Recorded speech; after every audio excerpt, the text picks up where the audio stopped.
Hey everybody. Tonight we are going to do kind of a analysis of an argument that I've been running on various groups. I did this discussion on Facebook the other night. Mixed reviews. The people that didn't understand the argument, all they seem to want to do is straw man me and basically have knee-jerk reactions. I've posted this in the Great Debate community. So far, pretty decent response to it. I've actually talked to several people that are experts in these topics. They don't seem to have a problem with this argument. I want to talk about it on the atheist Discord, or excuse me, the atheist community of Austin Discord. When I have an event with them, they have asked me to be a guest speaker on the atheist community Austin's Discord on the 13th. And I've talked to the president of the community. I've talked to other members of the ACA. This is something they actually like to talk about. They don't have a knee-jerk reaction to it. They actually think it makes sense in the way it's presented. So before people listen to this argument, and everybody in here should be familiar with the argument, some people may not be, but that's fine. I want to mix. I've got theists, I've got atheists, I've got people that agree, I've got people that disagree, I hope, or at least I've invited people. But I want to get, matter of fact, let me give Shannon Q the link, because she's a good interlocutor. If anybody's going to criticize this, it's her, because she criticizes everything, because she's a woman. Had to throw that in there. Just kidding. Love you, Shannon. Someone had to say, love her. I know she can destroy all of us. Okay, so we got to be real nice to her. Yeah, hashtag. You better hashtag that love. Yeah, hashtag love Shannon. Don't kill us. Don't end my career, Shannon. Last thing we need to do is make it. She's slowly overtaking you in subscribers, Steve.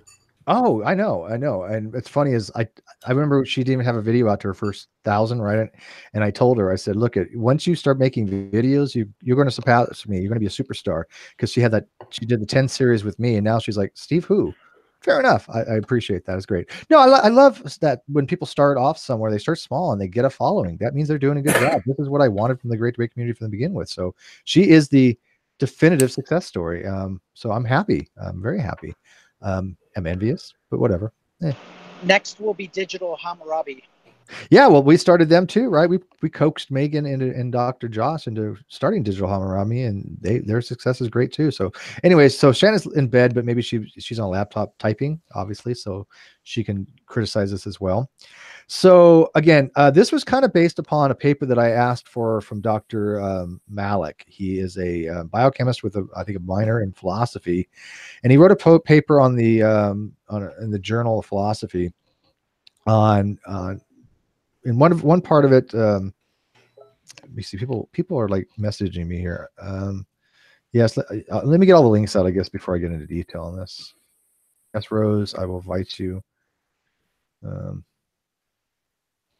Okay, so I asked him for the paper on this, and I read the paper, and I was really intrigued by it because he had argued something that I've argued in for a very long time, but I didn't have a really good formulation of the argument, and neither did he. He just kind of asserted it more as a passing, and it was basically that agnostics, atheists, and theists all can have a burden of proof, and that agnosticism, especially, and me being agnostic, that's why I wanted the paper, that agnosticism has a burden of proof, even though it's not a actual position on the proposition of theism. And I've always agreed with that. I've always said agnosticism has a burden of proof.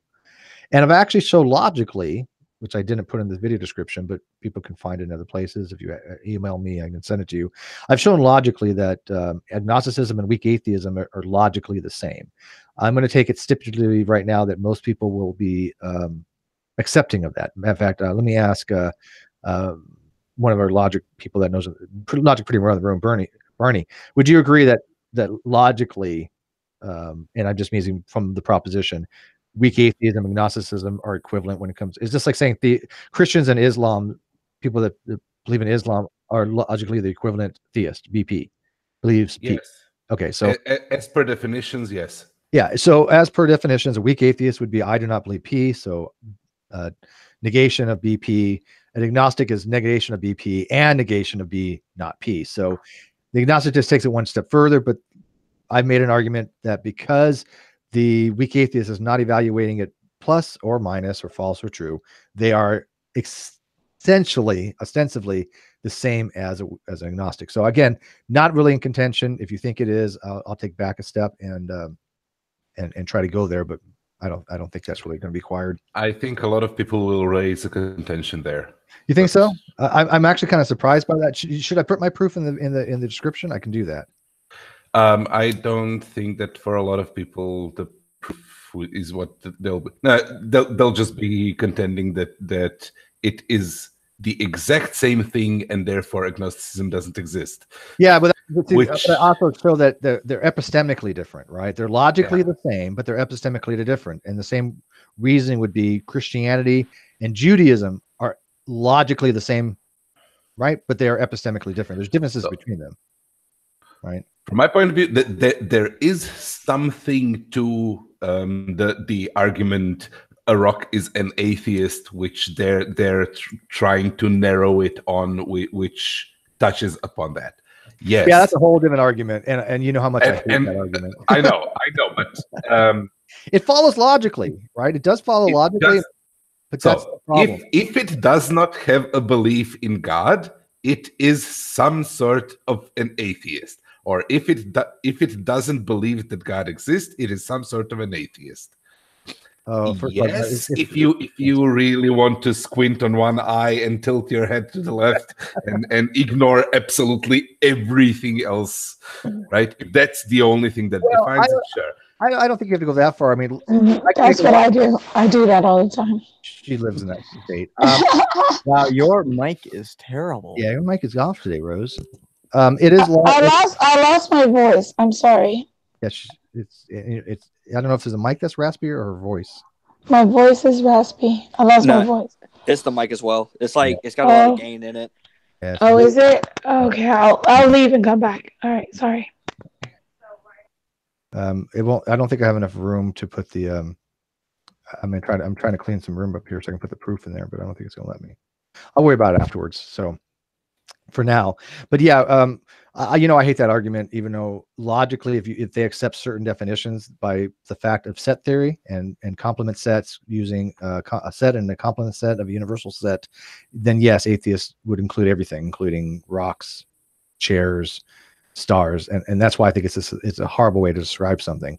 I would put them in the non-theist category, right? Theist or not theist, and that's perfectly fine. That's just a extent of the fact that if it's not in the category of theism, it's just a natural thing of a complement set that it has to be in the negation of that set, right? Would you agree with that? So theist or non-theist makes sense. Okay.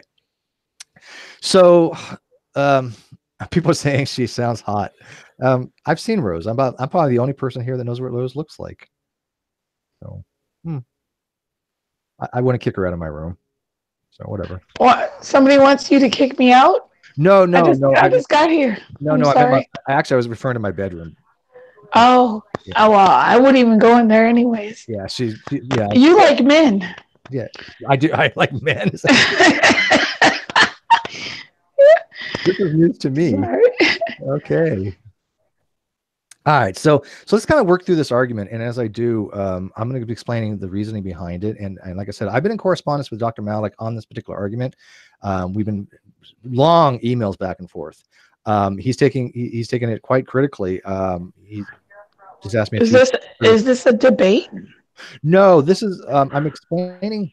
Depends on what group you're in on Facebook. Fair enough. Oh, okay. I'm going to shut up and listen then. I'm going to shut up and listen. Okay. Thank you. I'm explaining that atheism, no matter how it's defined, all of them have some type of burden of justification or burden of proof. With one exception, there is an exception. I had to think about this after reading Malik's paper some more, and I'm adding, this is why I'm shoring up the holes. This only... Oh, you're learning. Amazing, right? Yeah, that's awesome. This only holds if the person is not, quote, innocent. Dr. Graham Opie calls it innocent. I just say unevaluated. That's what Dr. Freeman from NYU calls it, unevaluated person. This is only if you... Ignorant? What's that? Ignorant? Ignorant is good. No, ignorant is fine. That's actually appropriate. If you're ignorant of the proposition, you cannot have a burden of proof. Dr. Malik has a little blurb, somewhat of that in his paper. He doesn't go into too much detail, but contextually, this is what he means by it. And well, I agree. I agree with that. If you don't know what you're talking about, then you don't have the burden of proof because you don't even know what the fuck you're talking about. In some respect, hang on, I'm turning your gain down a little bit. It's going to show me. Yeah, that's what I was going to say. Just turn the gain down. I'm sorry. Holy It's okay. shit. It's so fine. I can manually adjust it on my end. You're good. In some respects, your ignorance is your justification I've already for the claim. I've thought about that too, Barney. I'm glad you brought that up. See, this is why I brought Barney in here, because this is when you have an argument, the best way to shore up your argument is to think about this kind of stuff, right? And I'm glad he mentioned that, because I thought about that same thing too. And I was like, look at, if you are unaware of the proposition, that is your burden of justification. However, the way I thought about it is, since you're unaware of the proposition, you're also unaware of the burden that you can't.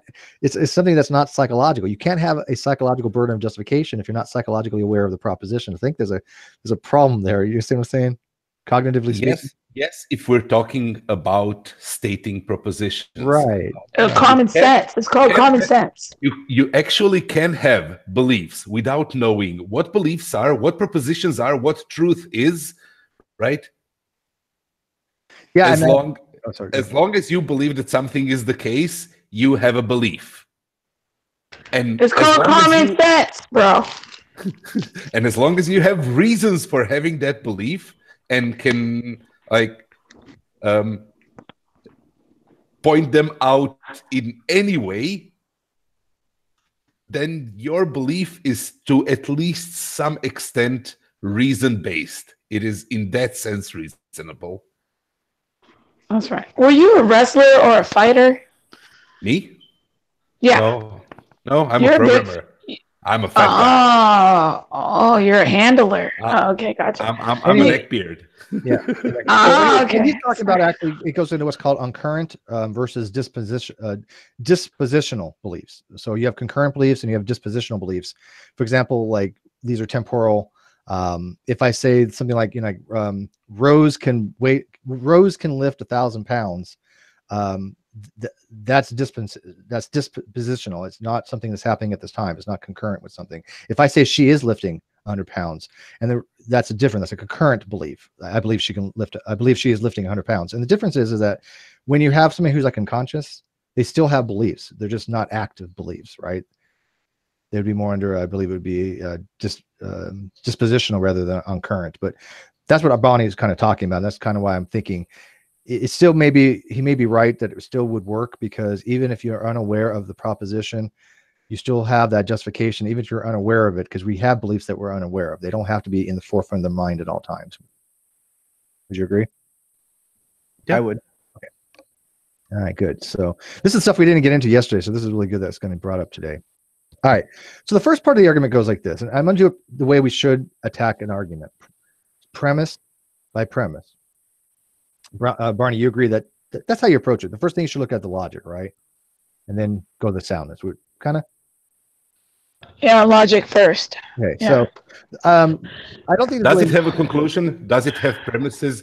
Are the things in the conclusion contained in the premises? Yeah, and that's all this is. So it's three. It says three premises. You'll see that it follows from each one, and there's an conclusion. So I don't think anybody's going to attack the logic of this.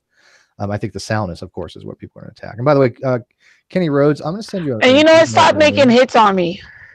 Me? Okay, my sound's fucked up, but it doesn't mean logic does not play into any category.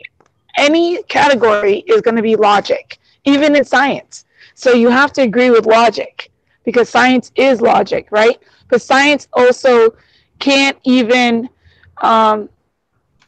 say that science even agrees with science, because it's a theory. So whatever. Anyways, I'll be quiet. Okay. You guys are fun. Go ahead. All right. Good old boy's wondering about my lipstick. I was just wondering about your lipstick. That's pretty. What color is that? 122. I don't even know. It's just. There's a number at the bottom. It's the at the very bottom. There's a number. Proposition 1. Yeah, let's get into this, because I don't have all night here, Rose. Yeah. Okay, so lipsticks have numbers. Yeah. Okay, so proposition number 1. It's a pretty color. I think it'll look good on Steve. Rose.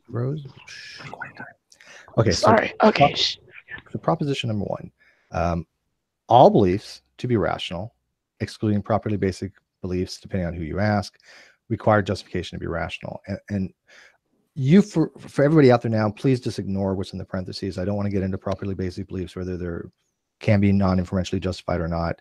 That's a whole different ball game. They are not inferentially justified. They're non-didactically justifiable. Just leave it at that. I mean, can you back me on that, Barney? That we're not going to get into properly basic beliefs, but generally speaking, they're non-inferentially. You can't inferentially justify them, and you can't justify them didactically. Correct? As far as I'm concerned, you don't need to get that far into it. You can literally say all beliefs to be rational require justification to be rational. Okay, good. If somebody wants to argue properly rational beliefs to the extent that they will claim that properly basic beliefs are wrong, properly basic beliefs as in senses transfer information about reality that we then evaluate, then there is no conversation to be had. Sorry, if you don't have eyes and don't have ears and cannot talk and cannot hear me and we're not having a conversation. Bye. Yeah, if somebody wants to go down the road of some kind of skepticism, the point of epistemic skepticism, hard solipsism. A hard solipsism, this is not an argument for you. So I'm gonna just forget about the part in the middle. So premise one, all beliefs to be rational require justification to be rational. Does anybody have a contention with premise one? Because this is the one that's least contentional. Nope. Hunter? I mean, you know me, I don't have contention really with any of them. So yeah, Christopher agrees with me. So I suck your dick. Yeah, he would more than Rose would. Rose won't touch me, trust me. Hunter, so you agree? What the fuck? Shut up, Rose. Yep. Good. I didn't get to my mute button in time, but yeah. Okay. All right. So Raleigh in the outside, he agrees. So far, it looks like everybody outside. I'm not saying anybody objecting to premise one. So let's arguendo. Assume premise one is correct. All right. You're on a good road. Go ahead, Steve. This is why I have you in here, because if you can agree to this, it's good, because you don't agree to shit. So no. Well, I'm waiting. I'm waiting to project. I'm waiting. Number two, if you believe you are not justified to assign a truth value to the proposition of theism is true or theism is false, then that belief also requires a justification. And by the way, it is the video description, so you can follow along. Did I say right? He's a he? Sorry, she. My bad. Yes, I remember that. Yes, Riley is not a he. I misgendered her pronouns, so won't be doing that again. That's a slap on your wrist, Steve. Slap on your wrist. Trust me, you don't even want to know the drama with pronouns right now. It's just. I do know. I live in a city that's all pronouns. So what's this saying is this. If you think, and this start with like agnosticism, because that would cover all bases, right? Because I think if somebody agrees that agnosticism has a burden of proof, then weak atheism has a burden of proof, because I've already showed logically, again in the video description I'll be putting in there, that they are the same logical position. You show one is the case, it has to by entailment should be for the other case. So if you feel like you are not able to justify saying the proposition of theism is true or false, that belief that you're unable to do that requires justification. Now, the difference is this. This is where people get confused on this particular assertion. The proposition is at least one God exists, would be theism. True means you believe there's one God or more. False means you believe there are not at least one God. Okay? True. I think everybody agrees with that. So if I, as an agnostic, says, well, I don't think it's true and I don't think it's false, right? I can't assign a truth value. I believe that I'm unable to justify. That is my justificatory condition. I believe that I'm unable to assign a truth value propositionally, right? A propositional justification would be, I believe it's true. So on that proposition, I have to explain my burden of proof of why I think theism is true. Same thing if I think it's false. I have to explain why I think that's false as my burden of proof. I think if I say it's false and that God does not exist, I have a burden of proof. Again, not contextual, contextual, right? People do agree upon this. So Barney, I'm arguing that it's not a first order justification, which would be on the proposition true or false. I'm arguing you have a psychological belief that you are unable to assign a truth value. So, right? Is that good? Well, shit, Yeah, that's deep. I wouldn't express it Thank you. in those words because I honestly don't know what psychological belief is and what propositional belief is, and I avoid the terms. I know what the textbook says. Oh yeah, I was going to say it doesn't make. Okay, fine. That's what the textbook says. I like to understand things. For me, what that means is that you have a reason for saying what you're saying.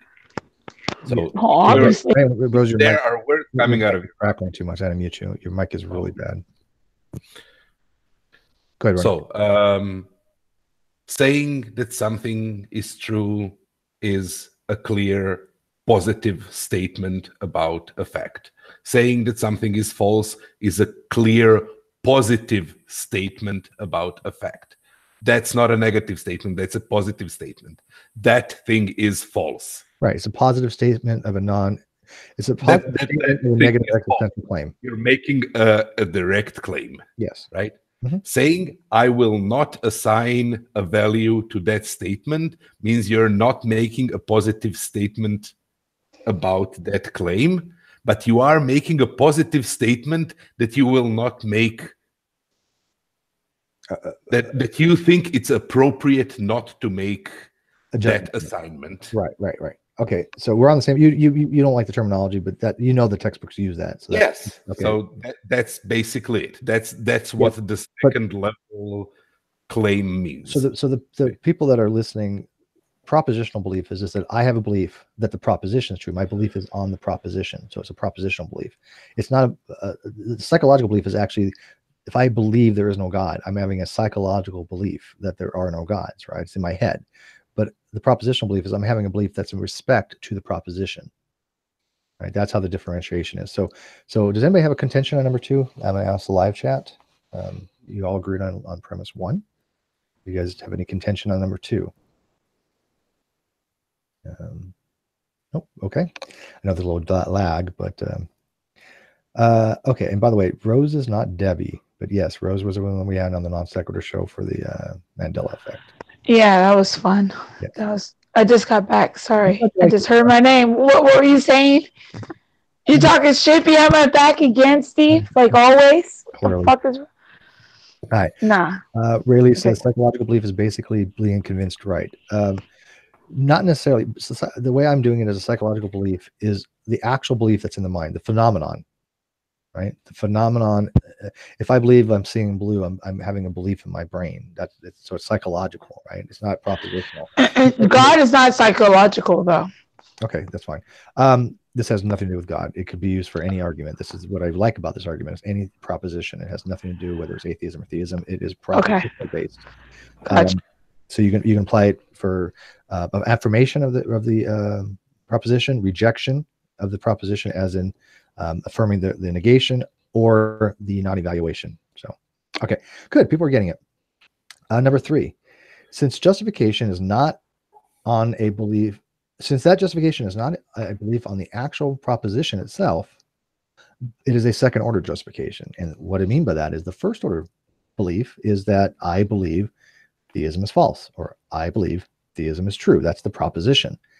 Since I'm not having a first order burden of proof like we all know of in that regard, because I'm not assigning true and I'm not assigning false, right? As agnostic or weak atheist does the same thing. As weak atheist does not assign a value to either one. That's why they're logically the same. Then it's a second order justification, because that belief that I have for number 2 being the psychological belief that I'm unable to assign a value or evaluate the proposition, that is a second order justification. And again, I've ran that by Dr. Zemer, who is, again, the head of the Cal State Long Beach mathematics department. You can go look him up. He has no problem calling it a second order. He knows logic. I've asked Alex. He doesn't have any problem with that. Dr. Malpass, he doesn't seem to be bothered by it. I haven't ran the whole argue with him, but he doesn't seem to care much about the second order thing. But Dr. Malik doesn't seem to have a problem with it. It's like Dr. Seigart, who are invited. He agrees. Dr. Kroon doesn't have a problem with it.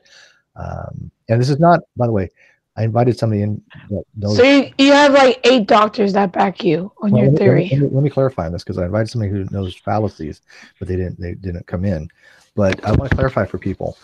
When you cite experts, okay, if you say I am correct because an expert agrees with me, you are committing a fallacious use of appeal to authority. Okay.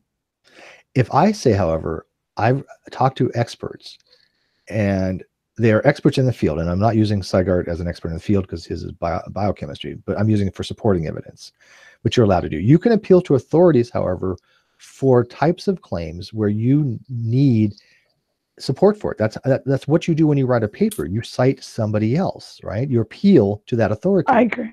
That is called a legitimate appeal to authority. So when people say, "Oh, you're using an authority," that's not a fallacy. People, stop calling it a fallacy. I was in a group the other day, and some people who clearly didn't understand this keep calling that a fallacy, and it's not. Again, Barney, would you agree there? Appeal to authority, as far as I know, is merely saying that authority thinks so. That authority has an argument. Wait, that authority has an argument for this, which is really, really good. Therefore, it's proven. You can present that argument from that authority. That's fine. Just saying that authority has an argument does not an argument made. You have not made an argument. Therefore, it's a fallacy. Right. Can I say something? You're real quick? making an argument. So you have an argument, and you're saying these people support it. These people that supposedly know what you're talking about and what the field is, they're just supporting your argument. Yeah. The argument you're making is the argument you're making. Really says, she says, can I say something? Sometimes you have a board of peers. So you have people that are around your same age that are doing the same outcome as you, but you still have that peer influence. And same with scientists. So you'd have a board of scientists whenever you come up with an invention or anything like that, where you have your peers that say stuff. I agree with so that, you can always, because it's true. Yeah, no, I agree. Basically, if somebody objects that what you're doing is appeal to authority, then they have to claim that peer review itself is an appeal to authority. I just turned down your volume as much as I can, but you're still loud. Can you back away from the mic or turn down your gain? Who? Me? Yeah, or whisper. Oh. Okay. All right.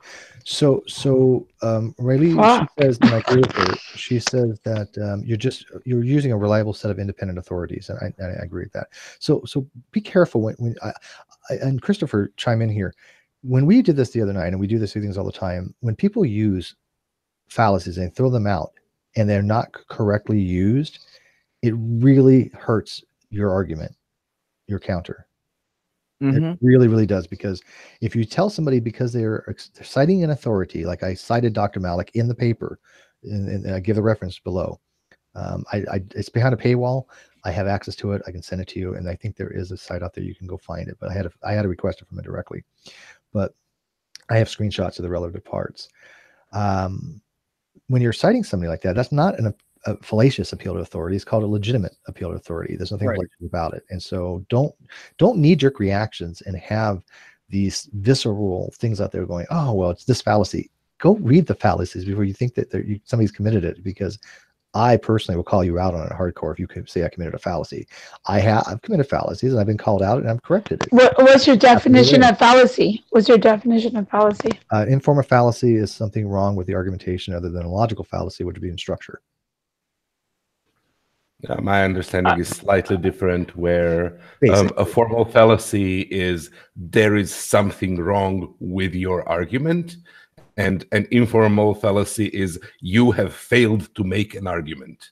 You have either omitted it, or what you have presented is not an argument. I'm going to disagree on that, but let's save that for another time, because I think you still make an argument with a bad argument or a weak argument. I think that was a good question. I think you guys should continue. Seriously. I don't even know the path, because look at all I would say on it is I still think you're making an argument. You can still have a weak argument and still an argument. When you say that it's to me, and if somebody disagrees, that's fine. Maybe I could be mistaken, but the way I take it is a logical fallacy is something wrong with the logic, right? A formal fallacy is something wrong with the actual logic itself, like you're using affirmative the consequent or denying the antecedent or something. That would be a formal logical fallacy. And I'm pretty sure on that one, actually, I know I'm right on that one. And informal would just mean that you're using something like he used to, I think all of them could somewhat be summed up as some non sequitur in some ways. Yes. So I mean, and that's the whole point. Well, you're a good parrot, Steve. You're a good parrot. I try. You know how to repeat everything word for word. You're on it. All right, thank you, Rose. I appreciate it. An argument is a conclusion that follows from its premises. Yes. If the conclusion does not follow from its premises, you have not made an argument. If the conclusion doesn't follow from the premises because the structure of the argument is wrong, it is not a valid argument. It's a formal fallacy. If you have failed to make an argument in some way, right? Mm-hmm. That's fine. I'm not gonna. I mean, what he's saying, what I'm saying, are not wrong. I think we're just expressing it different ways. Yeah, exactly. Yeah. All right. So, so let me kind of. So, does anybody have a problem with number 3? And this last the live chat. And here's the key: if we already have determined that it's logical, and we already determined that you guys don't disagree with any of the premises, then it's a lot valid and sound argument. Then it goes to, is it convincing? Right? Is it something? Yeah, that's a whole another level. Yeah. And so, I mean, I think it is a very convincing argument. I don't think it's that contentious, but let's get into if you guys don't mind, I thought about this last night. And so I wrote an addendum to this particular argument, and I haven't sent it off to Dr. Malik yet, but I want to get your guys' evaluation of it. I did already talk to Barney about it. I think we've had a meeting of the minds with it, but the rest of the people, let me ask you guys. So, oh, by the way, the too long didn't read version of this. Yeah, I've put Rose down to the very bottom. Everybody's bitching about her. What? Yeah, I like your glasses, Steve. Your glasses are fucking kick-ass. Thank you. Very nice. Very nice. Lens, right? They look so good on you. I know you're flirting with me now. You like men. Of course, I'm not flirting with you. You're like one of my sisters. I've known Rose for 3 years. She still thinks I'm gay. I don't get it. 3 years? I've known you longer than 3 years, baby. How long has it been? I don't know. We've known you a long time. Long time. Yeah. But anyways, I like your glasses. You look really cute. It makes you look really young too. You don't have the crow's feet. Okay. I mean, back to the argument. We'll do this. We'll have one of our little offers that we have. Okay. Okay. She's still flirting with me because she can't stop. This is a habit with her. Yeah. By the way, Rose, the reason is I have to whisper because people are sleeping, and so I guess in comparison, they have. It's really. I'm sorry. You already turned me down though. Okay. And by the way, I've never turned you down, Rose. Giggity. Okay. So the too long don't read version is I'm arguing there's a psychological belief that if one cannot properly justify assigning a truth value to the proposition, then the belief has a second order burden of justification, since it cannot be a first order, as it is not with respect to the propositional belief to the proposition. So what this means is that even the weak atheist, even the person who says, I'm merely this lack of belief, I just have a disbelief in whatever, they're not the strong atheist that most of us recognize is how it is in philosophy and formality and university level, they still have a burden of proof. But I've acknowledged it is a pretty trivial burden of proof. It's pretty insignificant burden of proof. And you can discharge it basically as an agnostic. I can say, and I would go in more detail, but if I was an evidential agnostic, especially, I could say, I have not yet seen enough information to convince me either way of to assign a truth value to the proposition.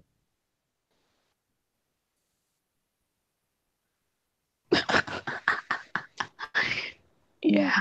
Okay, so that gets you to evidential agnosticism. Does that make sense? Do you agree? Anybody? Oh, the way that I would very much shorten the argumentation and everything is merely to assert that if you're making a claim and want to be rational about making a claim, whatever that claim is, you should have at least some justification for making that claim. Absolutely. Absolutely. I agree. If you're abstaining to make a claim, then you're claiming that you're abstaining to make a claim, and you should have at least some justification from abstaining to make a claim. Rose, you're loud. Rose, please. Sorry, that was funny.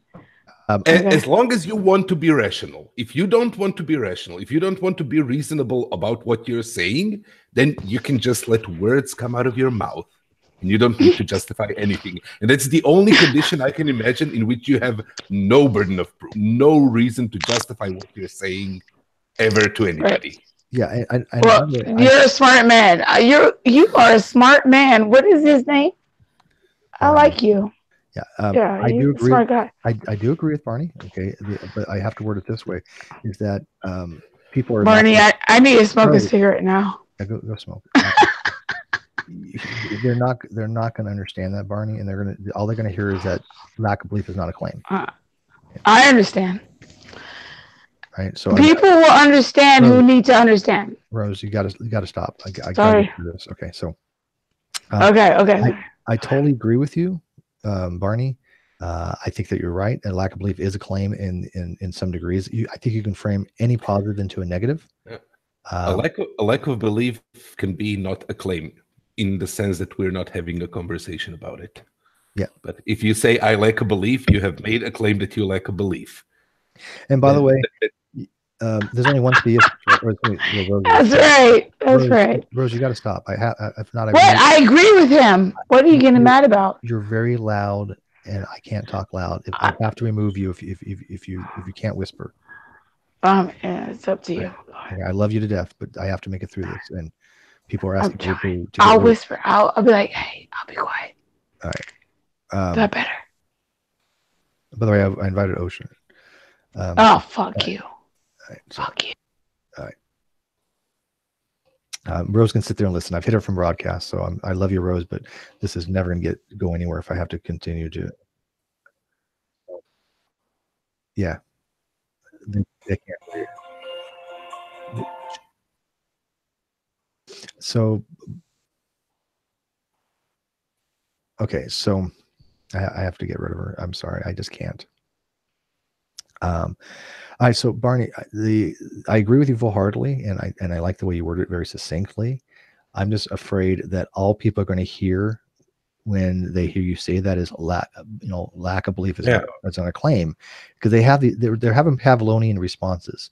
And I think even like I listen to Matt Dillahunty a lot, and I think he's even coming around to this a little bit. I haven't ran this argument with him yet, but I think he has changed positions. Matt is learning a lot about philosophy. He has come a long way in 5 years. As a matter of fact, somebody the other day posted a video of Matt from 2012 to disprove something that I said.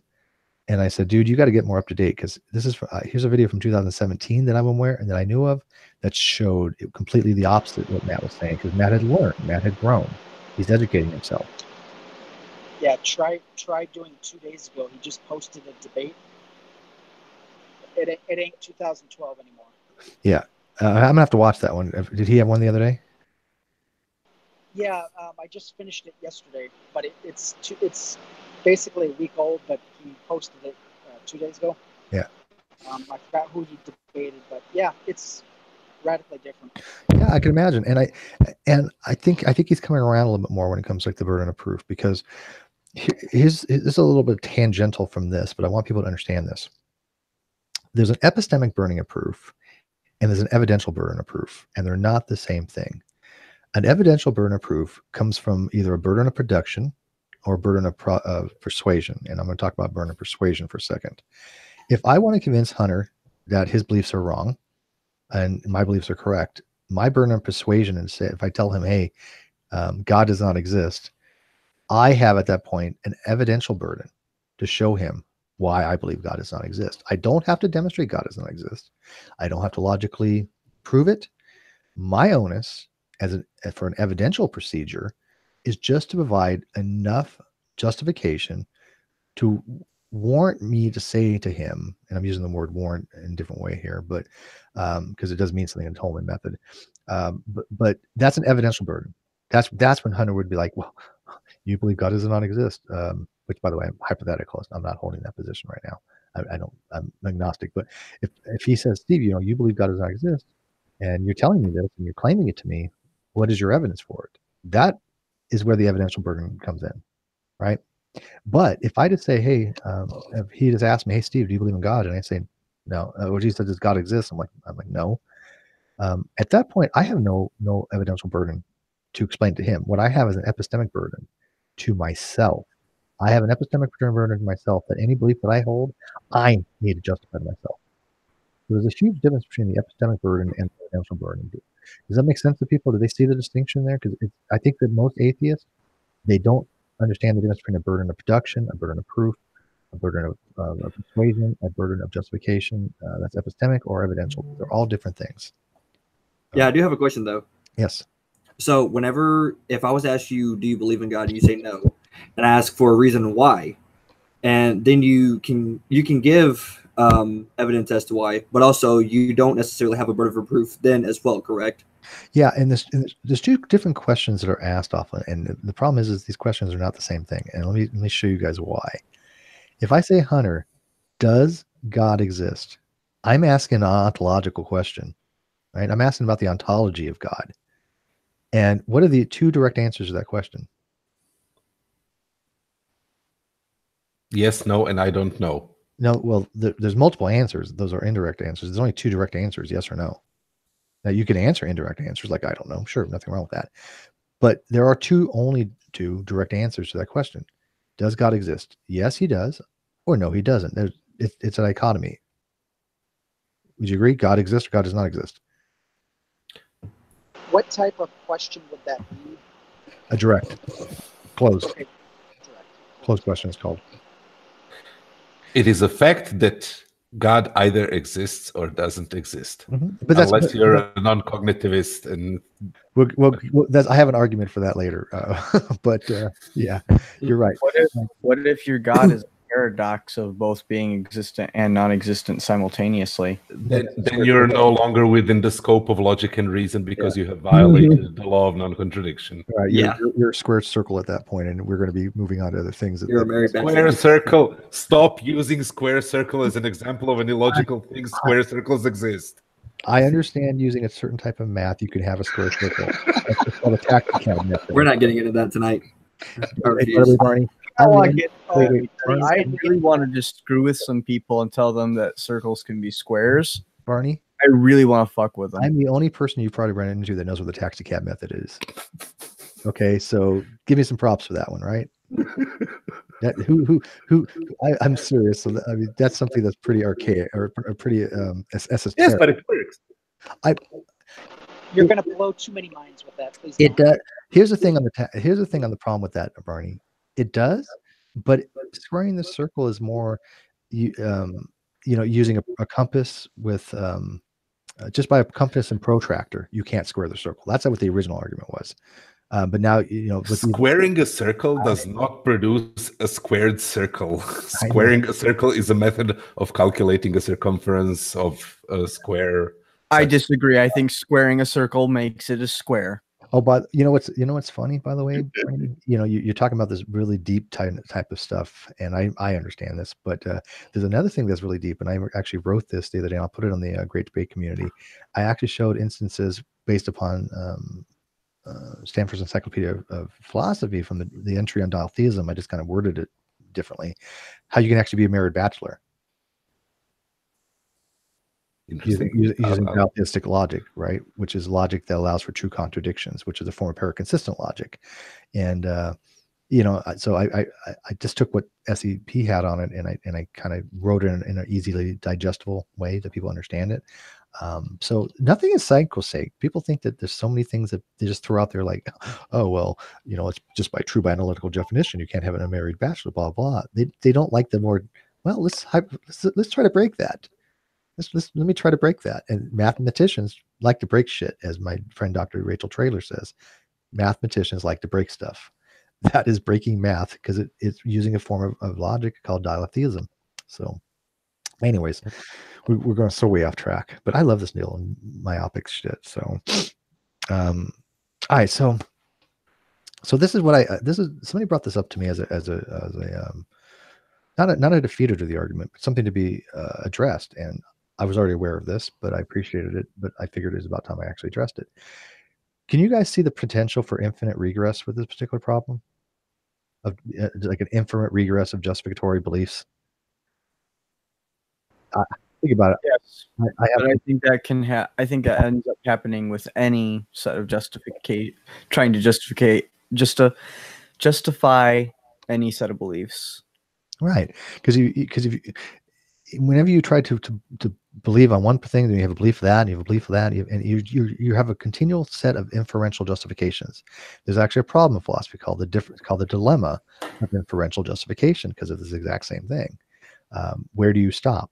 As a foundationist, you would have to take axiomatic assumptions, right? But that has the problem of being arbitrary. You can take coherentism and say it has to be basically corresponding to your web of belief. The problem with that is it suffers from circularity. Or there's another one called infinitism, which just basically says it's not a big deal. It's infinite regress. Who the fuck cares? Yes, but you're talking about either an epistemic theory or a theory of causation when you talk about those things. Yeah, I would contend that justification is neither of those things, and you neither have the problem of infinite regress nor of circularity. Mm-hmm. So well, I think there is an infinite regress. Yeah, sorry. Just finish this. I know you've read it. I know I've written it and you've read it, but just so that it's on stream.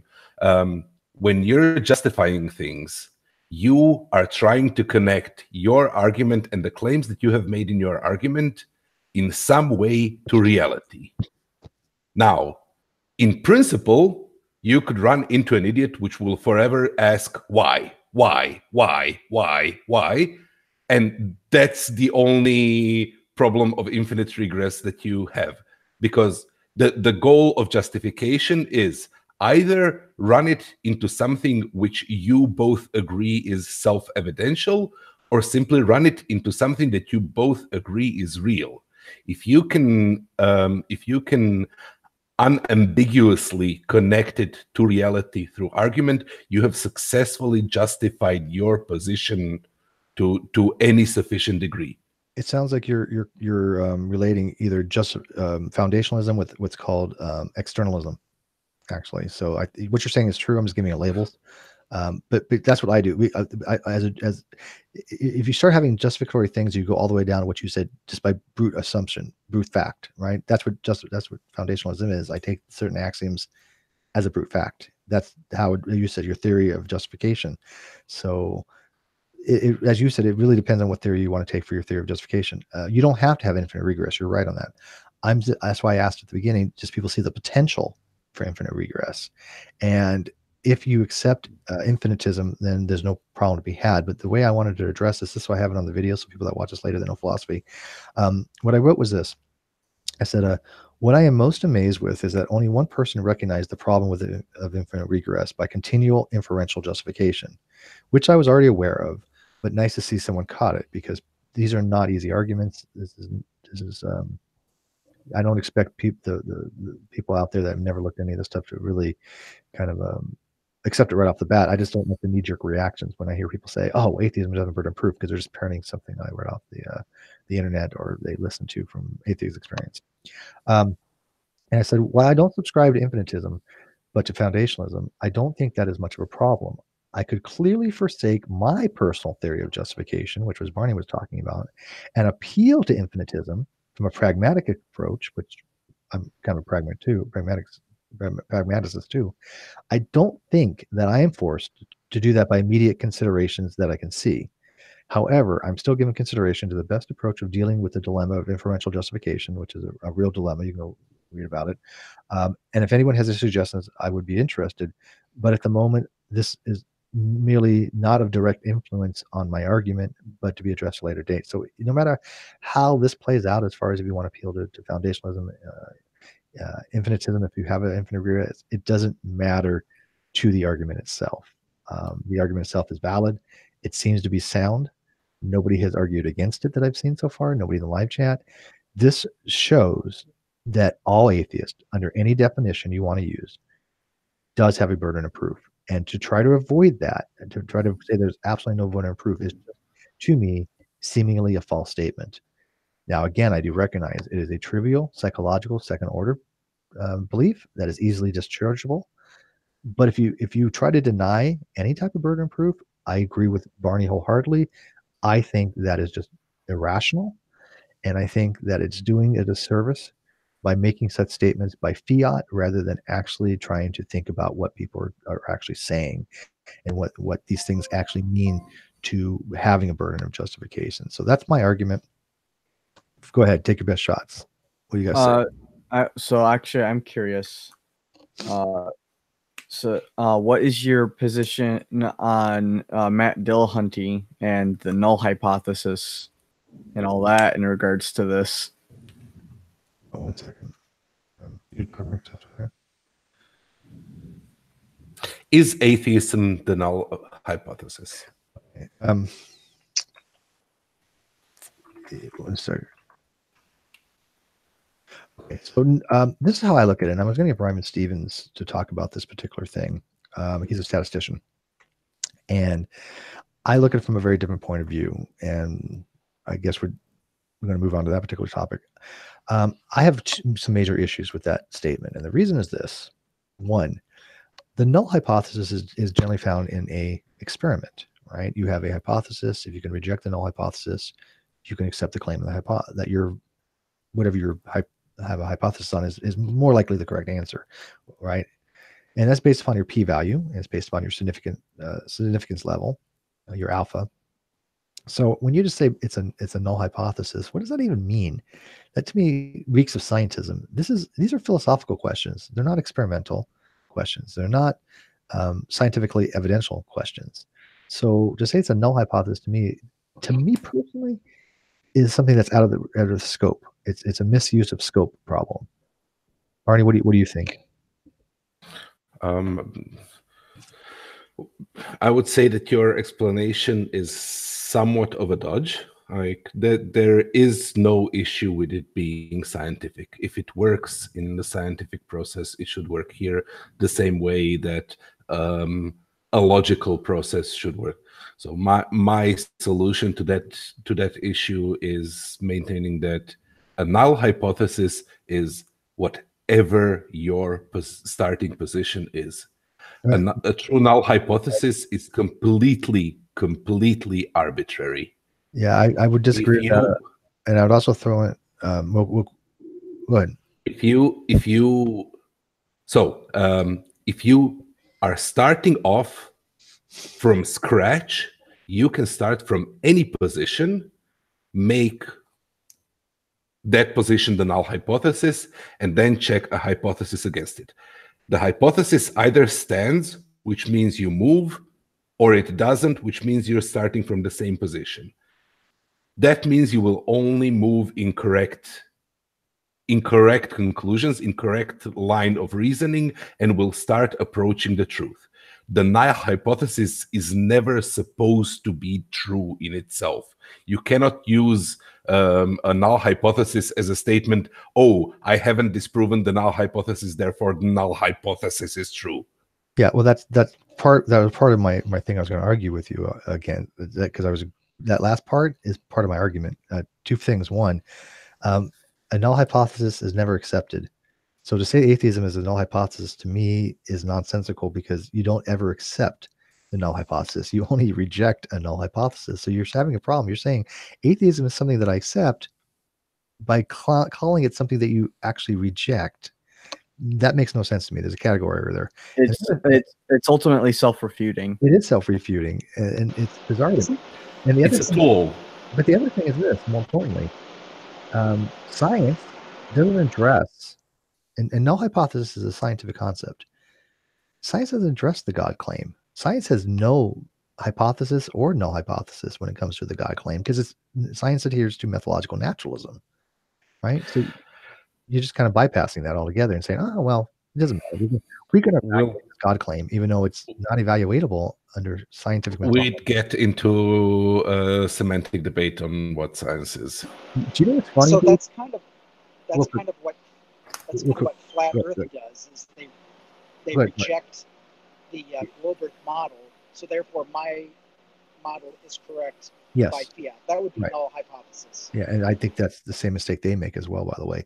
But here's the funniest thing. He made a comment. He said that would be a semantic, or people, and I know he uses it correctly, but people don't realize that semantic doesn't mean trivial. Semantic means cognitively meaningful. The best arguments in philosophy are the ones that are based upon semantic to me. I find them to be fascinating. Because I don't know. We need to use semantics. I In the love sense semantics. we need to be able to communicate and understand each other. But if our argument is no, this word means this, Well, no, this that's word not what the means word this, really. then that's a semantic argument. That's semantic argumentation. In which case we have stopped communicating and No, we are no longer talking to each other. You're not wrong, but semantic actually is way more than that. A good argument, a good dialectic can be a fully semantic argument because it's dealing with what people are talking about with a cognitive meaning. So it's kind of like sophistry, right? In a way, sophistry, when used properly, is very informative, right? I like sophistry. I'm not good at it, but it can be. Sophistry and is brilliant when you wrote a monolithic proposal. By that measure, semantics merely asserting things is an excellent thing as long as you merely assert only true things.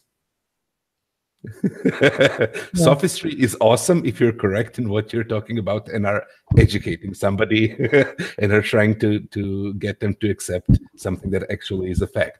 But if you're in a discussion, if you're in a debate, if you're trying to exchange ideas and test your own understanding, then getting into a semantic debate is you have just failed to do the whole thing. And the other thing that drives me nuts is because I took contemporary rhetoric in college, and the word rhetoric, people think that rhetoric means something negative, right? They have a negative stigma to it, but rhetoric just means the art of persuasion, right? Him and I are engaged in rhetoric right now. Yes, rhetoric means that you can express yourself clearly and so that you are understood. And that you can avoid the irrelevant bits and communicate what you intend to communicate so that other people can understand you. Okay. So let's take the audience. Let's go here because live. Here's the way we're going to do this. If you make a claim, you stand by it. Just like I've presented a very, very pronounced argument. And by the way, every name that I gave, with the exception of Dr. Malik and Dr. Gard, is an atheist. Every PhD that I've talked to. All our sources are other sources. Some SEP was written by Dr. Paul Draper from Purdue University. He's an atheist. Barney's an atheist. Brian's an atheist. So this is how we're going to do this. If you make a claim that I'm wrong, you have a chance to defend that and show it. If you don't, you get a timeout and we move on to somebody else because I don't have the time right now and I don't have the patience. So we're going to play a fun game because if you tell me I'm wrong, I want the evidence because we're not going to do what we did the other night where people just like had knee-jerk reactions and throw out fallacies. I want a good argument. Okay, so let's start here because I'm let's start here. Steve's obviously highly impressed with himself. Yeah, you know what? Fuck. I don't even care anymore. People think I'm highly impressed or have an ego. I am who I am. I'm confident. If people want to take that as ego, fuck off. I really don't care. It doesn't change the argument whatsoever. It just doesn't. I mean, Barney here is way fucking smarter than I'll ever be. And, so does he have an ego? Yeah. And yes. But that's not a bad thing. Yes, he has that ego. It doesn't make his argument wrong. I'm a gas bag. Sure. Bring it on. But it's usually right. So. No, I don't mind being wrong. Usually. Show it to me. Usually. Show me that I'm wrong. Well, it's like I said the other day, people are like, well, Steve doesn't get corrected. I did the other day. I did a syllogism. It was wrong. Somebody pointed out, they said, hey, Steve, isn't that the four-term fallacy? And I was like, shit. Yeah. I didn't pull a Ronnie. I didn't double down on it. I knew it was wrong. That's because it was an accurate call out, right? But anyway, but he makes ridiculous arguments and has yes people as guests. Oh, believe me, Barney and I are not yes people. Barney, tell people you are not a yes person. I've been kicked out of your community. Yeah. So I mean, I've actually removed you from the community, so it's brought him back. But I mean, we don't play this yes game shit. It is, you have an argument, you want to argue against it, let's do it. Okay. He says, Dr. Malik, stuff that guy. What does he know? You're burned for all eternity if you don't worship my God. I don't believe you. Okay, here's a claim. Shady Blander, I'm calling you out. First of all, Malik is actually a theist, but when did he ever say that? How is this? How is what you said not negative rhetoric that has absolutely nothing to do with the context of the argument being presented? You now have 1 minute to explain where he said that, or you get a timeout. And then, like I said, because I don't really care. I want to get a higher quality of people watching. So, so who we got here? Let's see what else we got. Steve is wrong because his beard is stupid. And that one's actually true. I'm gonna go with that one. We'll let that one fly. The beard of contingency. Now Trey Dradler already had the beard of contingency. What is this one? I don't know. Rayleigh says if Steve agrees with it, I must. It's a necessity. Question: can anyone make up any ridiculous, unfalsifiable claim, and anyone who doesn't accept it has a burden of proof? Yes. If you don't accept a claim, you have a burden of proof to explain why. That's what I just argued. That's what we just got done arguing. It's a psychological burden of proof on the that's not on the proposition itself.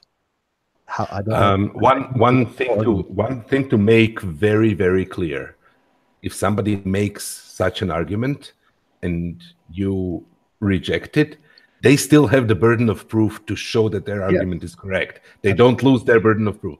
But if you reject it, if you say, I don't believe you, then you have a burden of proof to justify your rejection, to say why you are rejecting it. What is the reason so that you are a reasonable person in rejecting it? Couldn't agree with you more. Zero says, what's your position on supersymmetry? I don't know much about supersymmetry, dude. Supersymmetry is a very, very difficult topic. I'm not even going to even touch supersymmetry. I'm sorry. How do you meet your psychological burden of proof for this position? On what position? I'm really actually curious about the apply to something real. Again, this is not an existential thing, Zero. This is a propositional. So if you read the argument in the video description and you just take out the word theist, just take it out and put P there instead, meaning for proposition. This holds true for any proposition. It has nothing really to do with theism or atheism. This is just saying that if you cannot evaluate a proposition, if you cannot assign a truth value, true or false, to the proposition, then, as Barney astutely pointed out, you have a belief that you are unable to evaluate it. And that belief, like any other in my argument, requires a burden of justification. It's trivial.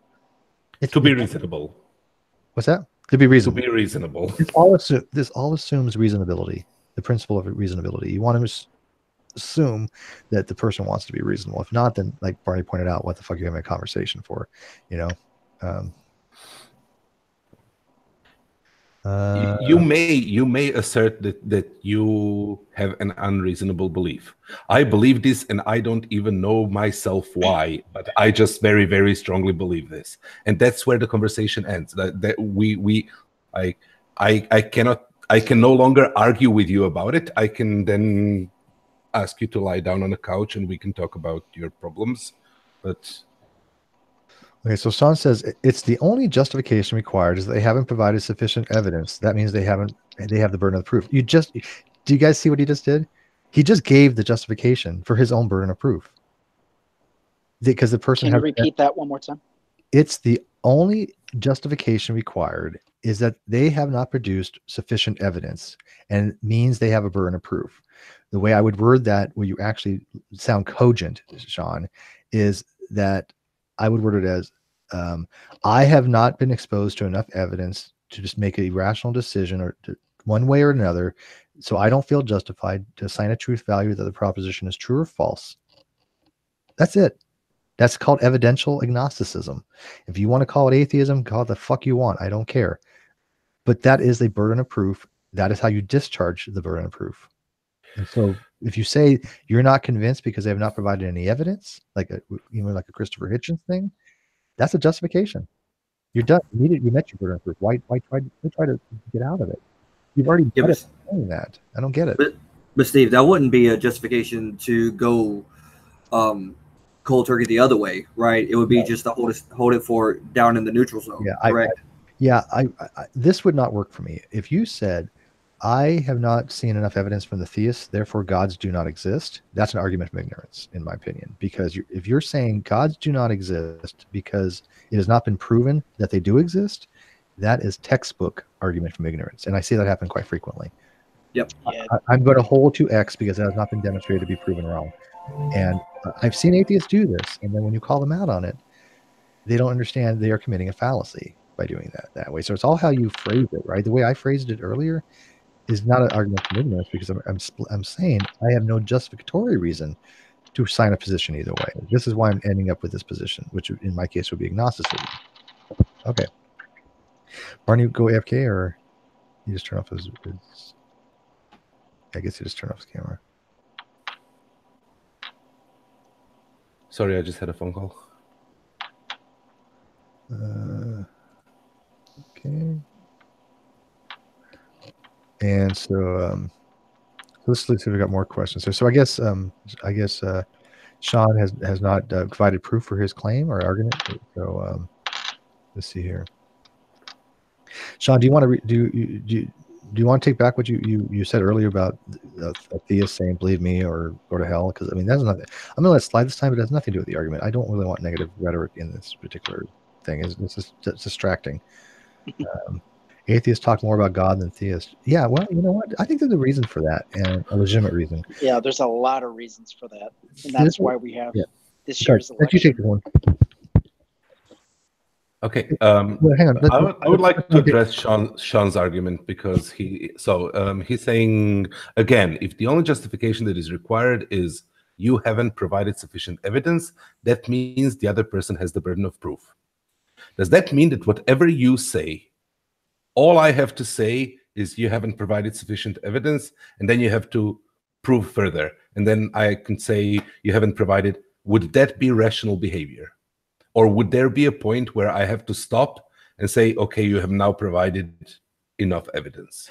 Yeah, I think it would be irrational to stop there. I think that if I say I don't believe you, and I don't give you reasons why I don't believe you, then you have not met your burden of proof, right? If I say, hey, Barney, I don't believe you, and you just ask me why, and I can't give you a reason, I'm being irrational. Yes. I mean that very sincerely. If you tell somebody that you don't believe them and you don't give them reason, and your reason is just merely, I mean, granted, it is justification that they, you in your opinion, they haven't given you enough evidence, right? But if they've given you evidence and you say, I've not seen any evidence, that's just a lie. That's just wrong. But you can, if I just assert something by fiat and I don't show you any evidence, then yes, you can discharge it without any evaluation of it. You can just say, well, I have no reason to believe you because you give me no evidence. That is a proper discharge of your burden. But you can't just say, I don't believe you. That's not rational without justification, if asked for. Now you may assume that there is good reason behind your rejection of belief, but you do have to communicate it to the other person if they ask. Yeah. The simple example, like you can spot check this. If I say I have legs and you say I don't believe you, I am fully justified in asking you why. We don't believe you. Yeah, totally. And okay, now you can shift the burden of proof on me, in which case I go, I'm a human. Humans usually have legs, and I'm claiming that I have legs. In which case you can say, I still don't believe you because I don't see your legs. In which case I can get up and say, look, my legs are on the camera. And then you say, but I still don't believe you because Photoshop exists and that could be a camera filter which is drawing the legs upon you. Which case CGI. I can go. You know what's funny, yeah. Barney, you're literally just demonstrating the dilemma of inferential justification. you're showing. I want to thank you for wearing pants this not today. I'm glad we picked of all days for you to wear pants. Yeah, because I was actually going to say, you would actually run into an infinite regress if you say, I don't believe you, because you can come up with any kind of hypothetical. That's the whole point. That's justification. That's why I think that it's not In some an way. infinite regress. You're trying to get it to a point that both of you agree exists in reality. Okay. Now, if either of you doesn't believe that reality exists, if you're that type of a universal skeptic or a solipsist, then we cannot have a conversation. I'm sorry. And by the way, Barney, Right. I want to run that by you. I love this because I thought about this the other day. If solipsism is true, I'm the only one. There can Very good. There can only be Very good, one. Steve. There can only be one solipsist. unless you're a Christopherian solipsist. Then he doesn't believe he exists. All right, let's go back to the live chat because I think we're making progress here. There's not a lot of kickback. That was a good meme, Steve. Good job. Good meme. I love that meme. It took me a whole 5 minutes to make it. But I want to show you something, Chris. Did you notice that the people watching now, we have about almost 100 people watching, there's only like 3 or 4 that are having a little bit of kickback, as opposed to when Christopher and I did this the other day, what kind of responses we get. This is the difference in quality that I was hoping for certain other groups that won't be named. But if you raise the bar, you can have these kind of conversations like this without having knee-jerk reactions. I think increases the viewership. I think it increases the quality of the conversation. And this proves it because people are actually watching this and they're not having this visceral response by saying, well, how does lack of belief atheists have a burden of proof? You know what? There's something to be said about that. Yeah, it's just trivial, granted, but I'm still making a cogent argument, right?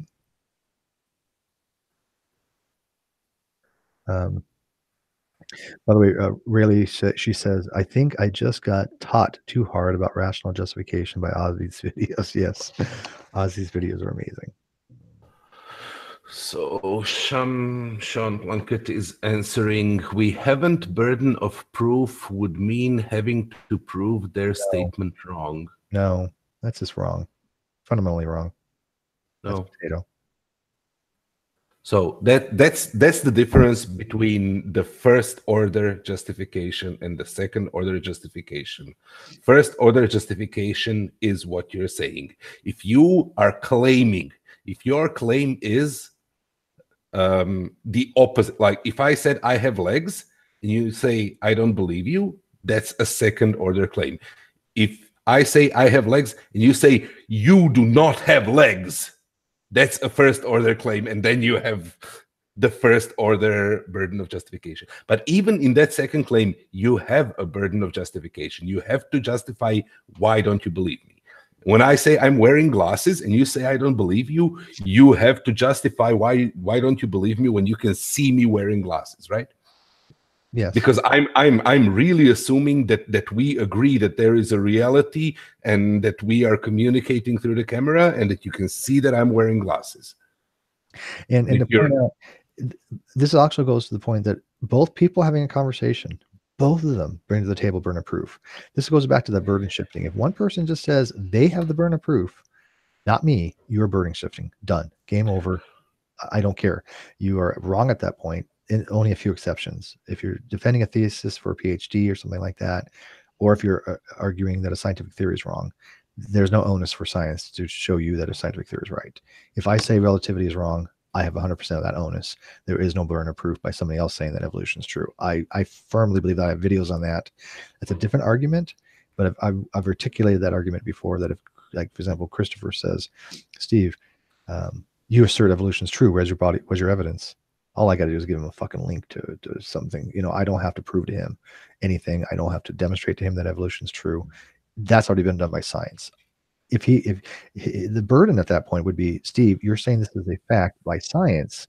Show me where in science says this. That's fine. Then I have a burden to show him, okay, here's this paper, or here's something you can read on it.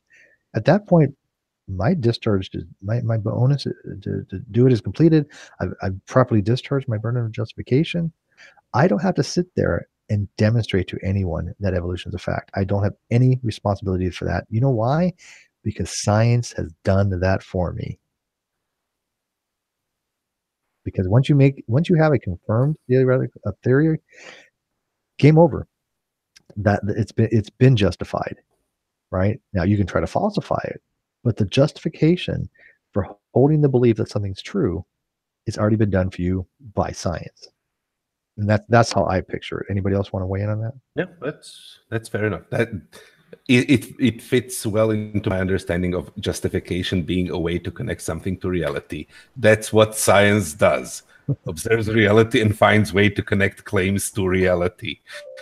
Yeah, no, and there's actually a theory of truth like that. It's called, and you know, this is for the honest, called correspondence theory of truth. And what the correspondence theory of truth basically says is that for everything that's true, there's a corresponding fact of reality, right?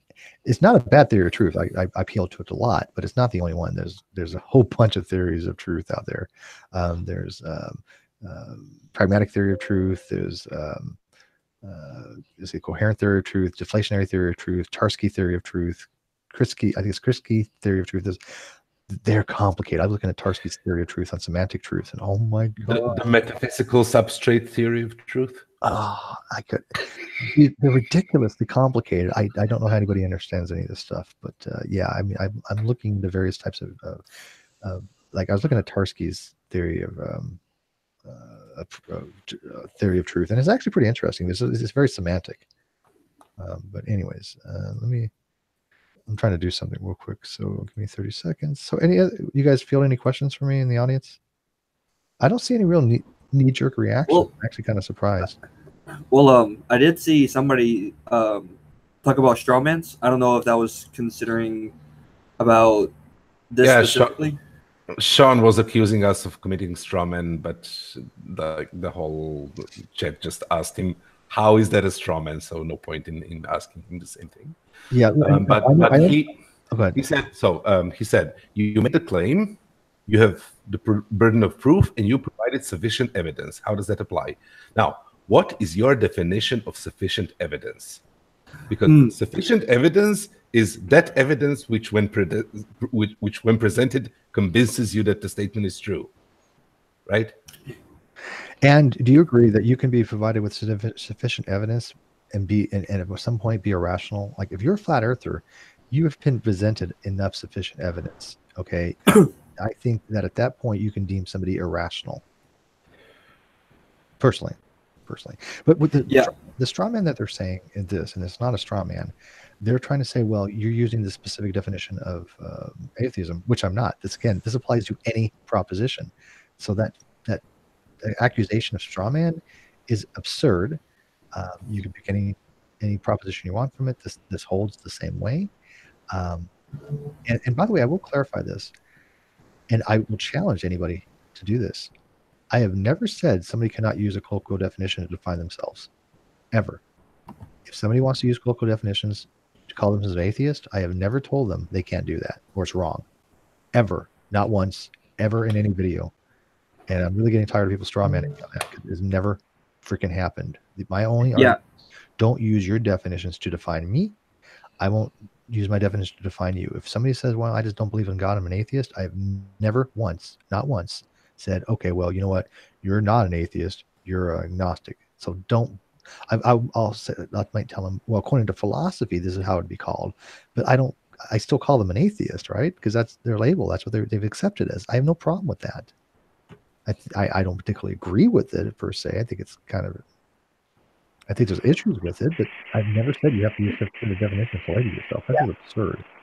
Refer to me by my proper pronoun. Yeah, it's kind of the same thing, right? But I will. I'll refer to them. There we go. I'll refer to them as they request. And if they want to be just like I just want to be called an agnostic because that's my position. But when people say, "Oh, you're not agnostic, you're actually atheist," I'm going to call you an atheist. I'm like, piss off, because I'm not. There we go. Isn't the green screen cool? I have. Yeah, I was about to ask how you do that. I have lighting issues, so I can't. I have to move things around. I'm not going to do that right now because I moved the green screen just recently, so it's a little off. So, anyways. But no, the straw man that Sean thought that we were committing was an atheist having to burden the proof would mean having to prove there is no God, not having to call the other person the task to prove their case. So but the actual thing is like both sides who makes a claim would have a burden of proof. Hey, by the way, do you know what I'm gonna do with Goddess Cranium? Hey, Godless Cranium, this is what I'm gonna do to you. Oh, I'm gonna give you. Actually, I'm gonna make you a mod because I love you. You thought I was gonna time him out, huh? No. Hi, Godless Cranium. I made you a mod because he said I was an atheist. So I did worse than timing Godless Cranium out. I gave him mod control. Good luck. But yeah, here's the thing on that. When you have a burden of proof, that doesn't mean to prove anything, right? You're not proving anything with a burden of proof. That's a huge misconception. So, all right. So, does anybody else have any questions? You guys went all quiet. I feel like I'm talking to myself. Anybody? Can you guys hear me? Can I hear you? Yep. Yes. Oh we my can God. hear you. I'm It's quite quiet. I've been arguing with Cam over whether or not Zalmoxis was raised from the dead. So, in the Bible. no, Zalmoxis is a Thracian deity. Oh, because Yeah, it predates Christianity. how many people? The Bible has like 5 people raised from the dead, weren't they? Numerous. Like 4 or 5.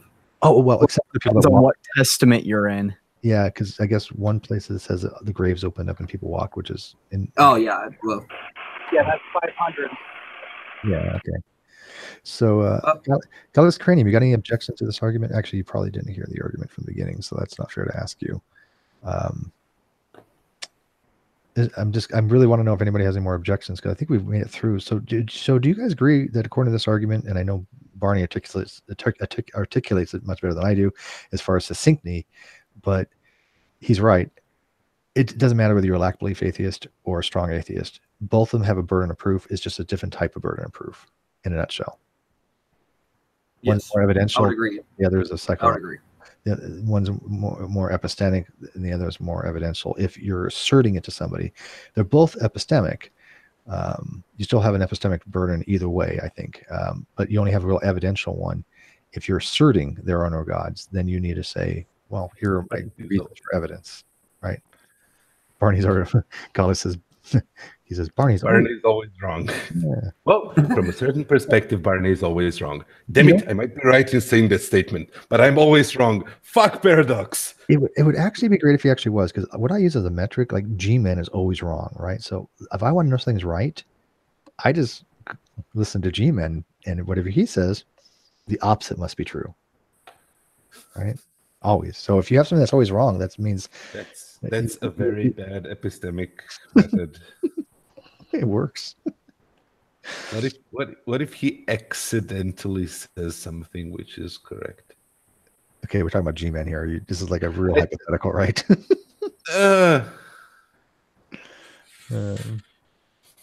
Please, Bart, your beard in the middle. I don't think my beard can part in the middle.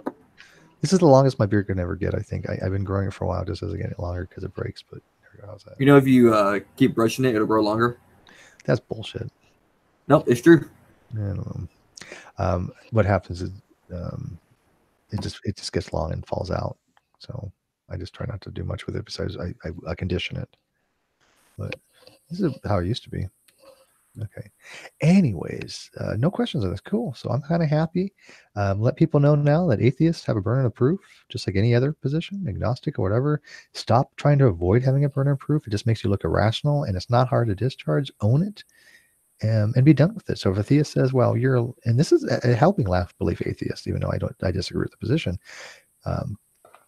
If you say, "Yeah, you know what? I don't believe. I mean, I lack a belief in your God," all you got to say is because I just have not had sufficient evidence posited to me where I can reasonably form a justification to say that is true. Burden of proof met. The theist can shut the hell up, and they have nothing to argue about that point. They can't say you're shirking your burden of responsibility, your burden of proof, or saying that you're dodging. You've met it at that point. There is a way in which you can discharge with the burden of proof in a pragmatical way. When you run into somebody who is making a claim and you don't want to have the burden of proof of the second, third, and so forth order, you turn around and walk away. Yeah, I've said the same thing. Yeah. Right? In that case, you are not engaging in a conversation and you do not have any burdens whatsoever because in that conversation, because you're not part of that conversation. But as soon as you engage, as soon as you ask questions, well, no, actually, you can ask as many questions as you like without having the burden of proof. But as soon as you reject an answer or accept an answer or say that doesn't make sense or you're an idiot or whatever of that type, you have at least some burden of proof if you want to be rational about it, if you want to be reasonable in your claims, in your conversation, if you are a reasonable participant in the conversation. And let me add upon what he just said, because I do agree with that. Look, I'm in a lot of groups, and there's one kind of bottom of the barrel group. I have this argument, and if somebody just says, I don't believe you, I say, okay, have a nice day. Look, I don't care if you believe me or not. A theist needs to do the same thing. If a theist goes to a conversation and you just want to say, I don't believe you, I don't believe you, I don't believe you, and Hunter, this goes especially to you, walk the fuck away. You're dealing with somebody who's incompetent. You're dealing with somebody who's inept that cannot provide you a proper conversation anyways. Because wouldn't you rather, look at, because I've known you a while, Hunter, wouldn't you rather have somebody like this? Let's do a role play, Giggity. Okay. You ask me, we'll go in two different ways. So ask me, what is my belief on God? By the way, I never got back to that. Does God exist is yes or no, but do you believe in God is a different question entirely. Because if I say yes, I'm a theist. But if I say no, I could be an atheist, agnostic, atheist, theological cognitivist. I could be a whole bunch of different positions, right? Right. Unlike a direct question, does God exist due to ontology? Do you believe in God is not an ontological question. It's an epistemological question. That changes it quite a bit because it has an epistemological question. Answering no doesn't necessarily entail you an atheist, right? So right. Lacking belief is it's a necessary precondition for atheism, but it isn't sufficient because we all know by now there are academic versions of definitions that most of us by now, many of us use. I use under those conditions, you're not an atheist, so it doesn't hold. Yeah. Okay.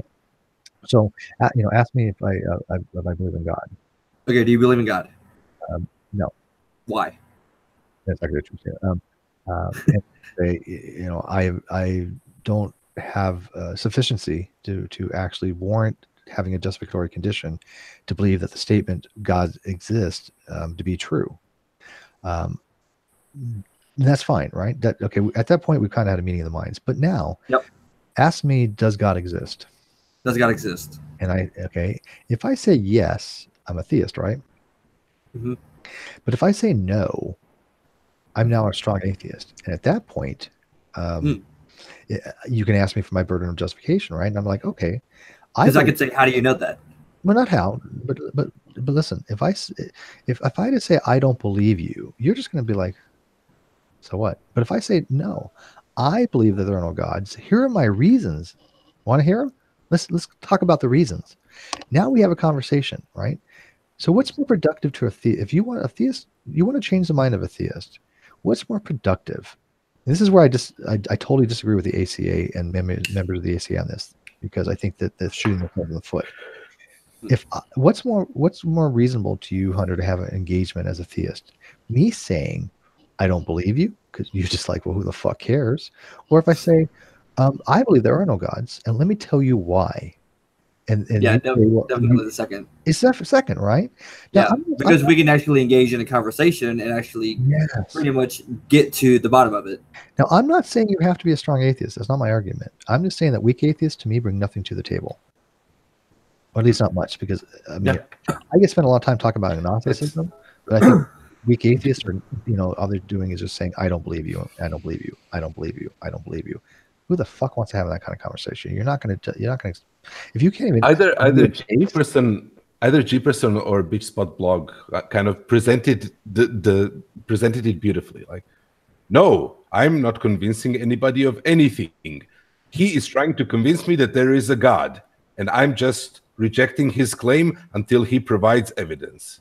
But wait, dude, you have come into a debate community and joined and actually written stuff in a thread about this topic and have engaged in conversation. At that point, you have engaged. At that point, you're participating in a conversation. At that point, you do not just get to go, I am the judge and the jury in this trial. Present your evidence for my satisfaction. Right. Exactly it. I don't have an onus to do that to anybody. Yeah, because, well, some people has, like, even when it comes to, like, a theist who is kind of, like, having a standard so high, it's almost unbreakable, in a sense, for both sides. So it could be like for either one of the theist or the non-theist.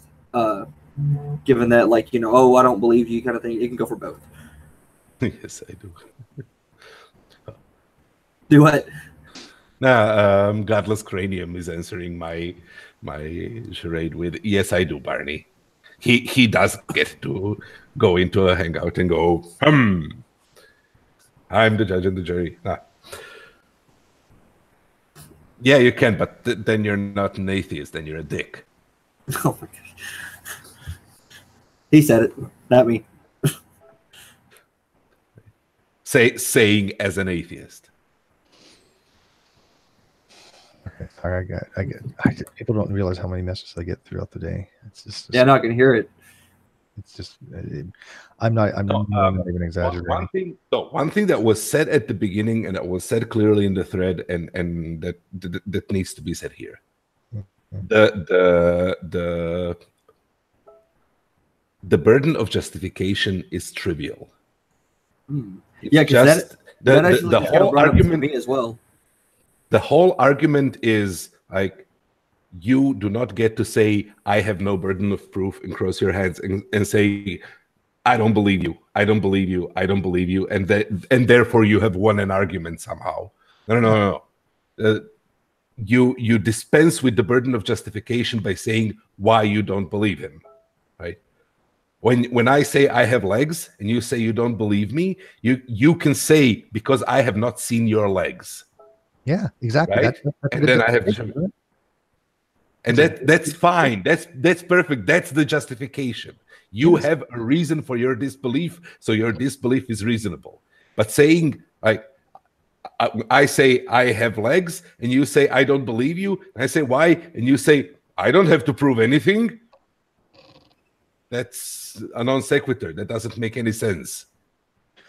Now, you don't have to prove that I have legs or that I don't have legs. That's why it's a second order justification. You're justifying your position. You're justifying why you. Sorry. Can I say that that's exactly the reasoning I use against flat earthers? Every atheist out there that just all you say is, I don't believe you. All I have a burden is to say I don't believe you. Blah blah blah. You're just as irrational as every flat earther I've ever met, because no matter what you show to a flat earther, they're just going to say I don't believe you. That's when you walk away. What Barney and I are telling you are how to be better atheists, even, and how to own your burden of proof. Don't run from it because you sound as silly as a flat earther just saying, I don't believe you. I don't believe you. I have no onus. I have no responsibility. I have no burden. I don't have to explain to you anything. I don't explain to you why I don't believe anything. You're just inept at that point, in my opinion. I don't want to deal with you. So I think everybody kind of agrees with that. I wonder what Godless Cranium believes. You know what? Fuck. Every kid what he thinks. I haven't talked to him in ages. I miss you, Godless Cranium. Zero says, what's the difference between showing someone that their belief is unwarranted and trying to convince them that they should believe something that isn't true? Well, I think that, okay, let me try to word it this way. I think all of us as rational human beings, if you want to subscribe to the principle of reason such that we constantly need to reevaluate our beliefs, right? We have true beliefs and we have beliefs that are not true. We all have that. Nobody has a perfectly sound system. So you can be wrong. You can be wrong. And don't be afraid of that. Atheists will not give ground sometimes because they just want to say, well, if I believe that, what if I'm wrong? Okay, guess what? You were wrong. Life happens. We all have beliefs that we can get wrong. Big freaking deal. You know? That's people like, I can't say that I believe gods don't exist because I could be wrong. They could be one. I don't have 100% certainty. So you don't have 100% certainty of anything. So if he wants to, Henry, you can send him a link. I just got something to do real quick. So I got to go AFK for about 3 minutes where you guys take care of the looking at the chat and answering questions. I'll be leaving. But I was gonna say, Sean Pluggett, he seems to be the only one that seems to disagree. If you guys want him to come in, I have no problem sending him a link if he wants to come in, because Steve said I could. So, because he seems to be the only one that disagrees. So, Bring him on. John, is that you still there? Do you want to come in? Sean? Well, he's yeah, I'm waiting on him to respond. But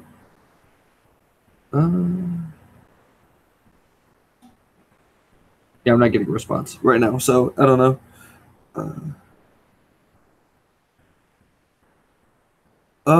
Okay, maybe it's a bad idea to invite him in. I don't know, because he just said, "Prove there is no God. You can't prove it." So I'm right, but he might be just trolling. I don't know. Sean, prove that things exist. You can't prove it, therefore. But that doesn't prove the positive that you're right. That just means like either it's neutral or it's negative. But you would have to then show how it's negative, right or wrong. Okay, I'm back. I'm sorry. What was the question? Barney, if you want to repeat. My statement or Sean's? Yours. What you just said. Oh, you can't prove that things exist. Yeah, so I agree. I think that you can't prove existential things. There's something called existential fallacy, and also called the problem of import or existential import. There are, if you go to Rational Wiki, they make really good arguments that goes something along the lines of unicorns are animals. Unicorns are animals. Unicorns are. You know what? Let me look it up. I don't remember. It's been a while, but I'll show you the problem that it has with existential import. We can get into a semantic problem of what proof is. So if you are asking for a mathematical proof, if you are asking for absolute certainty, then you can't prove anything. So the burden of proof of anything, the burden of proof for me to show that I have hands is not a burden of proof, of mathematical, analytical proof, right? It is, I will present sufficient evidence until you and I both agree that what I'm saying is true. And that's enough for the conversation, right? Yeah. And here's the if you're presenting it in a paper, if you're presenting it in a book, if you're just arguing as an oration, you kind of take upon yourself the onus that you will justify sufficiently where you think everybody should agree with it, and will take on the burden of questions that will come on, or will accept if somebody shows that you're wrong subsequently. Like that's an unstated part of that. You are not saying I am absolutely 100% right, and here is the God-given proof that this will never fail under any circumstances and whichever explanation. That is not burden of proof. That doesn't exist in science. That doesn't exist anywhere except in analytical logic within mathematics, within logic, within certain systems where you can define what is true. Breathe. And once you prove something, you can never disprove it. Yeah, we'll get into that in a second. Let me go back to the existential fallacy. This has to do with what's called import. But all unicorns are animals. Animals are dangerous. Therefore, unicorns are dangerous. And there's a problem with this because all unicorns are animals does not require that they actually exist. It's a category, right? So it's a valid premise. All unicorns are animals as a categorical thing, right? Indexical. Well, actually, I don't want to be indexical, categorical. But they don't have to exist in order to have that statement be true, because you can just put it as a category. Animals are dangerous. That does require existence. That's a valid premise. Therefore, unicorns are dangerous. That's an invalid conclusion, because now you're actually saying that unicorns exist, because in order to be dangerous, they have to exist.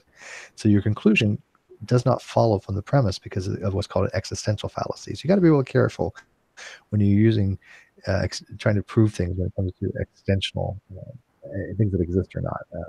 I've made similar mistakes in the past with this. This is why I kind of looked into it. I'm like, I think I made a mistake here. But anyways. So, did you guys connect to live chat? Is there any other holdouts? Because I gotta end this. Yeah, you gotta end this. Well, Sean Plunkett. I want to be short. Is a holdout. I didn't see Sean. Hold on, let me just double check. Because I did go away for just a second. Well, one person isn't a big deal. No offense. I mean, if the rest mostly get it, but yeah, it seems like everybody's arguing them. so let me just do a quick check. If you agree with this argument and you think that what we say that makes sense, you think that all atheists or any kind of position requires some kind of burden of proof or burden of justification, they mean the same thing in epistemology in this regard. Not talking about law. Let me know. Tell me in the live chat. Tell me in the comments. And if you don't give me a reason, I'm going to ignore you, and I'm probably going to just say dismissed on this particular video. What could be asserted without evidence can be dismissed without evidence. I need a really good reason why you think this argument's wrong, and either say it's logically wrong or it's unsound, and tell me what premise you think is wrong and unsound and why. That's it. And to be sound, it just has to be that the conclusion follows from true premises. The premises have to be true. Yeah, and Hitchens' razor actually is one of those trivial justifications, right? It is, and I think the Hitchens razor is incomplete. I think it has issues, but it's for this purpose. It works. It's a useful tool. It's a useful tool like anything else, right? It has limitations. I went into this the other night too about, I think, it's a very limited type scope thing that can be used for, because I mean, I look even a simple refutation would be, my name is Steve. What's your evidence for it? I'm not going to give you any. Okay, your claim is dismissed. So you're not going to believe that my name is Steve? I mean, okay, so you're not going to want to believe a true thing. Okay, that's up to you. Or something that's even more. Hey, look, the sun is in the sky. What's your evidence for that? I'm not going to give you any. I can say, look, the sun's in the sky, but I'm going to say I'm not giving you any. Are you really going to apply Hitchens' razor on that? Well, what can be asserted without evidence can be dismissed. So I dismiss your claim that the sun is in the sky. It's fucking retarded, right? So it doesn't really hold for all circumstances. But people don't think about that. Okay, so Sean Plunkett actually agrees with us. It's proper etiquette to be polite and explain why you don't believe them. However, he contends that that is not having a burden of proof. So what you have just said there is literally the difference between first order beliefs and second order beliefs. You do not have the first order belief burden of proof. You do not have to prove that gods don't exist. Right. But you do have to justify why you don't believe them. Right. That's all that's being said. So does he now does agree? We're somewhat being accused of strawmanning by saying all zero atheists who do nothing but say I don't believe you over and over again. No, that's not the target of this. The target of this is people who say I have no burden of proof. I don't have to justify anything. They're wrong. I am here to judge your claims if you're a theist. Yep. And case. There is a place where that happens, and again, if you're like defending a thesis, those people are only there to listen to the person's give their argument, right? And also, there are discussions too where you are one-sided debates, right? I mean, a persuasive debate where I'm just giving you all the evidence, and the people listening have nothing to do with it as far as they have no onus to prove otherwise or have a burden of proof. But those are different argumentation styles, right? And most arguments are two people. We're talking about in a case where two people are having a conversation. We're not talking about very different things where I'm up on stage as a lecturer and I'm giving a lecture and I'm making certain assertions. Everybody in the audience, none of them have a burden of proof just to show me that I'm wrong, or if they don't believe me. It's all one-sided at that point, I think. Does that make sense in that kind of way? Yeah, it's trivial, but so just last comment from Sean I want to address. Sean says, P.S. if you're arguing with a flat earther, you do have a burden of proof. You're claiming the earth is round. Yes. However, what the flat earther will do, he will challenge you that you have not provided sufficient evidence in the same way that you are challenging a theist, right? And he will do it ad nauseum, whatever you do. Mm-hmm. That's the issue. That if that's all that it takes to defeat an argument, claiming that they have not provided sufficient evidence, then that is not a reasonable argument. You have to be able to justify that the evidence is not sufficient. You have to be able to justify that you are rejecting that evidence with reason in order to be reasonable. Yeah. Lucifer says you're wrong. No, I think Lucifer just got, I know what he's saying. When a flat earther says that the earth is flat, we have no burden of proof to show them otherwise, and we don't believe them. But we need to give them you still have a burden of proof to say you're wrong, because at least give them and say something along the lines, you're wrong because science has shown it to be the case that it's not flat. There you go. That's how you got to do. Now your burden is done. So everybody has a burden in its own right. It's just trivial stuff most of the time. But yes, I really do like triggering atheists that don't understand these types of arguments and don't understand the trivial nature of them, and that I do enjoy it. I'm not going to front, very much so. I also like triggering theists when they run bad arguments. If you have bad arguments, or if you don't know how to properly refute an argument, I enjoy that, because I want to help people raise the quality of the discussion. And those people that just have knee-jerk reactions are a waste of everybody's time. And it happens with theists too. I've seen atheists not give ground at all to theists when they make good points. And I think that's wrong. For example, I ran the argument from contingency just as an experiment. And I said, I don't hold to this, because they're like, oh, I'll take on any theist. I'm like, well, I have I have an argument from theism that I don't find persuasive at all, but let's see if you can defend against it. And I ran the argument from contingency. The guy, it was just ridiculous watching this guy trying to argue against it, right? And I'm like, look, if you don't know the argument, just say you don't, because everything you're contesting is not even something that anybody would normally contest with this argument. You're just throwing shit against the wall and seeing what sticks, right? So don't do that with theists. If theist gives you an argument, try to evaluate it the best you can. Because like the argument from contingency, I'll grant that it's valid, and I'll even arguendo say all the premises are sound. Not convincing. Okay.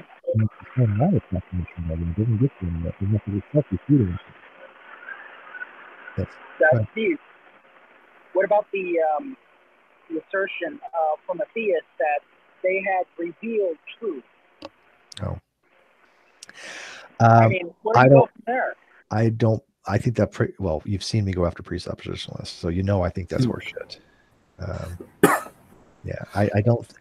The problem with revealed truth and the problem with presuppositionalism, where you're saying that you have divine access to some being that knows everything, it's laden with probability issues, or things that, or possibility issues. Because, first of all, what mechanism by which are you acquiring this knowledge, right? How is this knowledge being imparted to you?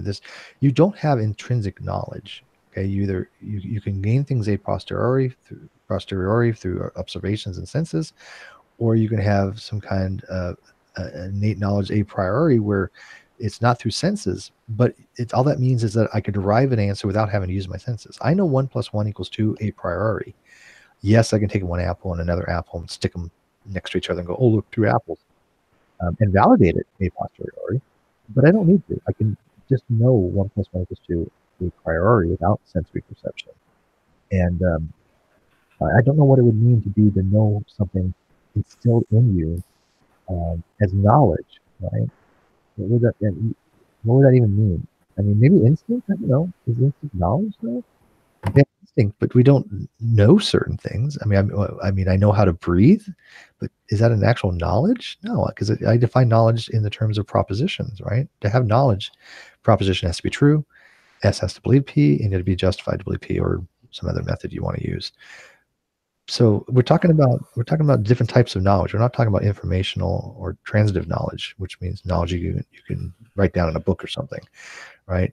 We're talking about knowledge in the epistemological sense. So what would be knowledge from God that you can get by which means? You can get it from reading. Okay, that's a mechanism. If that was the case, I can buy that. But how do you get some kind of direct knowledge from God in that case? Is that what you're asking? I have no idea how that would work.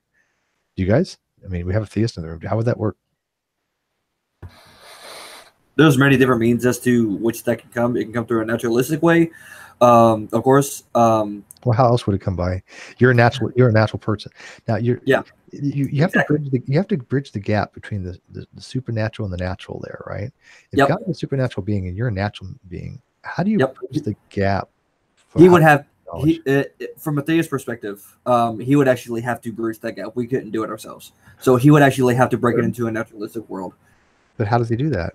Beam it into your head, like just knowledge? No, that'd be unnaturalistic. He would have to do what? I would think that would be an unnaturalistic mechanism. Yeah, and we as human beings, like we that are limited, can't bridge that gap. So we would have to give it in a means in which would make sense to us. Otherwise, it would just be rumble jumble and like, no, I totally it would. All you're doing is we will recognize it. You're not. You're just telling me how it would be done. I know that. I'm asking you how it would be done as an explanation. Give me the mechanism by which you would do it. You're just telling me how it would be done. I get that. It can be done like you said about reading or given. That's not direct. That's indirect. It's transitive knowledge you're reading. And you have to make the presupposition at that point that what you're reading is of God. Okay, so what if, in a sense, he literally I'm just giving a hypothetical, just came down himself, told me specifically face to face.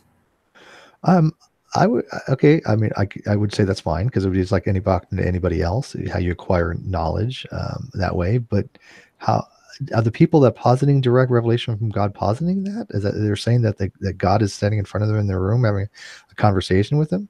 There are parts biblically that they do. You have like Abraham talking right in front of Yahweh. Sure, I'm talking about the people under that posit direct revelation. Wait, say that again.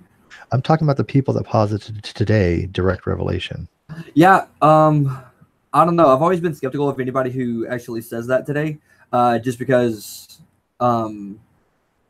there's a lot of people out there who claim to get direct knowledge from God, but as to how or if they actually did, I'm not sure. To be honest, that's the problem we run into with presuppositionalism. When I'm not a presuppositionalist.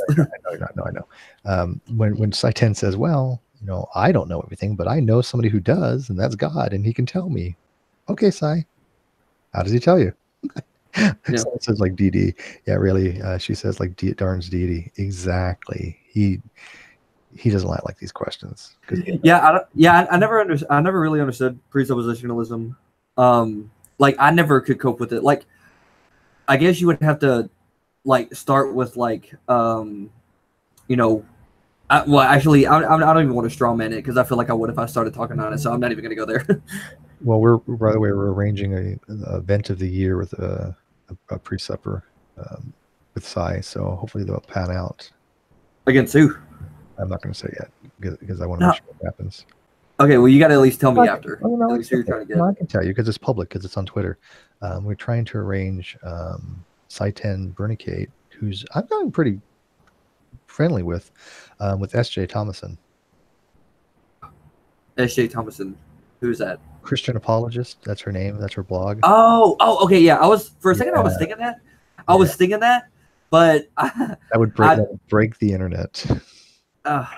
Yeah, no, what could they possibly have to talk about? She's not a young Earth creationist. He is. They're both apologists.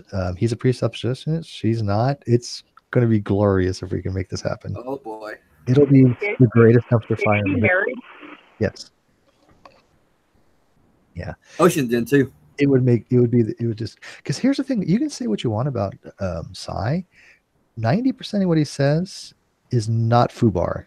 I mean, I don't agree with him, but he's read on this stuff, right? SJ, I think, makes a crap ton of mistakes, but Sai did make. He got called out the other day on a video I watched. A friend of mine named Jack Ingstrike, he was in here not too long ago. He sent me a video of him having a discussion with Sai-10, and I was blown away how Sai just got cremated, because he was making the argument that if you have a deterministic worldview, if the universe is deterministic, then how can brain fizz, just chemicals in your brain, have a conscience, and how do we exist from that? And Jack Ainstrike was trying to explain to him, what is the entailment between a deterministic universe and brain fizz? There's no entailment there. One's not entailed by the other. And I accept a deterministic universe. I'm not an indeterminist. I don't accept libertarian free will. Very few people do, except guess who does? SJ. So SJ accepts libertarian free will. Saitan does not. And I think that would be a glorious thing to talk about, because if you guys don't know the difference between determinacy and indeterminacy, it has the potential to be a grand clusterfuck. I can tell you right now. No, you need to get Saitan and Mr. Intelligent Design. That would be cool too.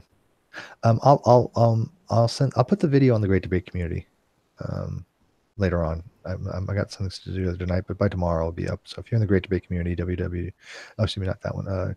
Go to the just Great Debate Community on Google, and then you can join. I'll put it there.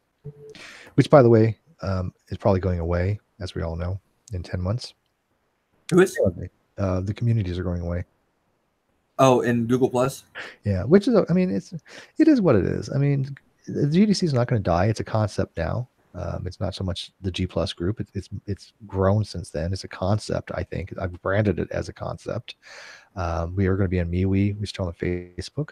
But when people hear the Great Debate Community, they think of, I'm sorry, but they think of me, because I'm the one that's taken the time and the effort to cultivate it and to get good people into the communities and talk about these things. So it's not going to die out. We'll still be a thing. Ocean will still be in charge of the Great Debate Community Discord that nobody uses because we have others. I barely use it. Like, I'm barely there, dude. You should probably put David in charge of it. Dave's got other things to do. Well, but anyways, did you listen? You weren't here to listen to my arguments, so whatever. I came in because I heard you talking to Hunter about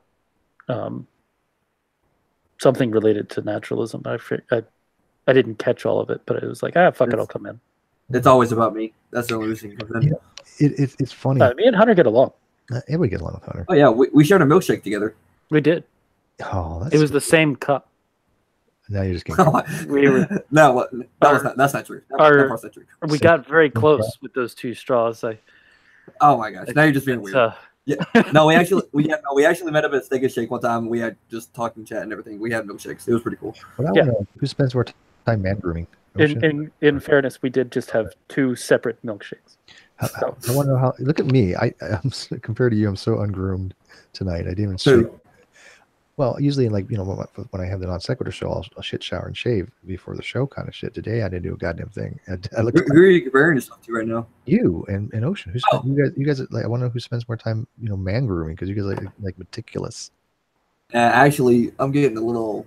See that down there? I wouldn't describe my beard treatment as meticulous. You letting it go. Yeah, and I got glasses too. I normally don't wear glasses. But it's funny. I do not look like this picture right now. Yes, you do. Somebody was mentioning I like triggering white belt atheists, and this is true. I'm not going to deny that. That's a true accusation. Ocean, I get all the time on that. But I ran tested another argument, which is, again, not a controversial argument. I just want to say if I can phrase it right, that if you would hold to ontological or philosophical naturalism, to be rational, it entails you must be a strong atheist, right? And not a contentious thing. Matter of fact, Mac Dillahunty recognizes it, because that's why he says he's a methodological naturalist, right? He doesn't say he's an ontological naturalist, because he recognizes if you're an ontological naturalist, by entailment, you have to be a strong atheist. I'm pretty sure he's aware of that. I think that's the reason why he says he's merely a methodological naturalist. Same as me, by the way. I'm merely a methodological naturalist. And I ran that argument. Do you know how many people contested that argument, Ocean? Do you know people were like, "Oh, that's a stupid"? I'm like, "You're merely a what?" I'm a methodological naturalist. I'm not an ontological naturalist. Okay. But I ran the argument that if you are a philosophical or ontological naturalist, which I don't think there's any difference between the two. Right. If there is, please somebody tell me, because I don't know what it would be. Then it entails you must be a strong atheist. Yeah, that would make sense. Yeah, it's not controversial, right? But I had atheists tell me, "Oh, that's a stupid argument." It's not an argument. It's definitional. Well, it's an argument by definition. Well, I mean, yeah, it's, which is fine. You can argue with by it's, definition. it doesn't even have two premises. Is what I'm saying. It's like no. I definition, conclusion from definition. I have 3 premises in my argument. Okay, well, if you want, all right, fine.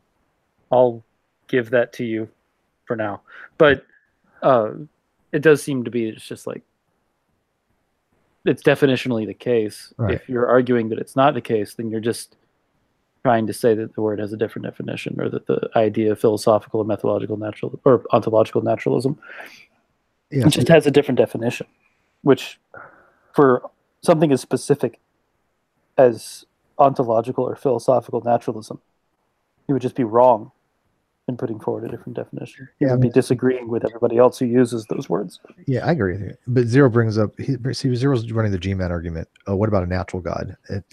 I don't give a crap about natural God. Well, yeah, if you wanted to get into, and this is where Steve and I diverge somewhere along the lines. It's really slight. We diverge on this yet. We haven't reached that point where we realize where we're diverging at. It's like a split on the right. We could go through it. No, I don't want to deal with it right now. I think it'll be fun. But for the audience's sake, my objection is that somebody who believes that I guess that wouldn't be a philosophical naturalist. No.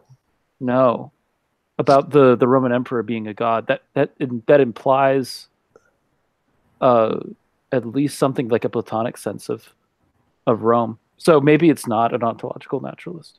I wouldn't put it under ontological naturalism, so I don't think I don't be a problem. I'm sitting here thinking about it. Like a natural god would just be a perspective. So it's like instead of Roman emperor in that situation, you'd be talking about somebody who literally worships a Campbell's soup can and sees it as the Campbell's soup can. That's what I'm saying. You know, my pencil is a god, but it's just a pencil. It has no other properties. It has no properties. No godly properties at all. It's just using the word. I don't think that I would see that as somebody who's theistic. I'd see that as someone who's fucking with me and playing a word game. Right. That is semantic in the way Barney was using it earlier. I totally agree with you because I would argue this: if you have 2 pencils and you're calling one a god, you need to tell me what the differentiation is between the 2 property wise.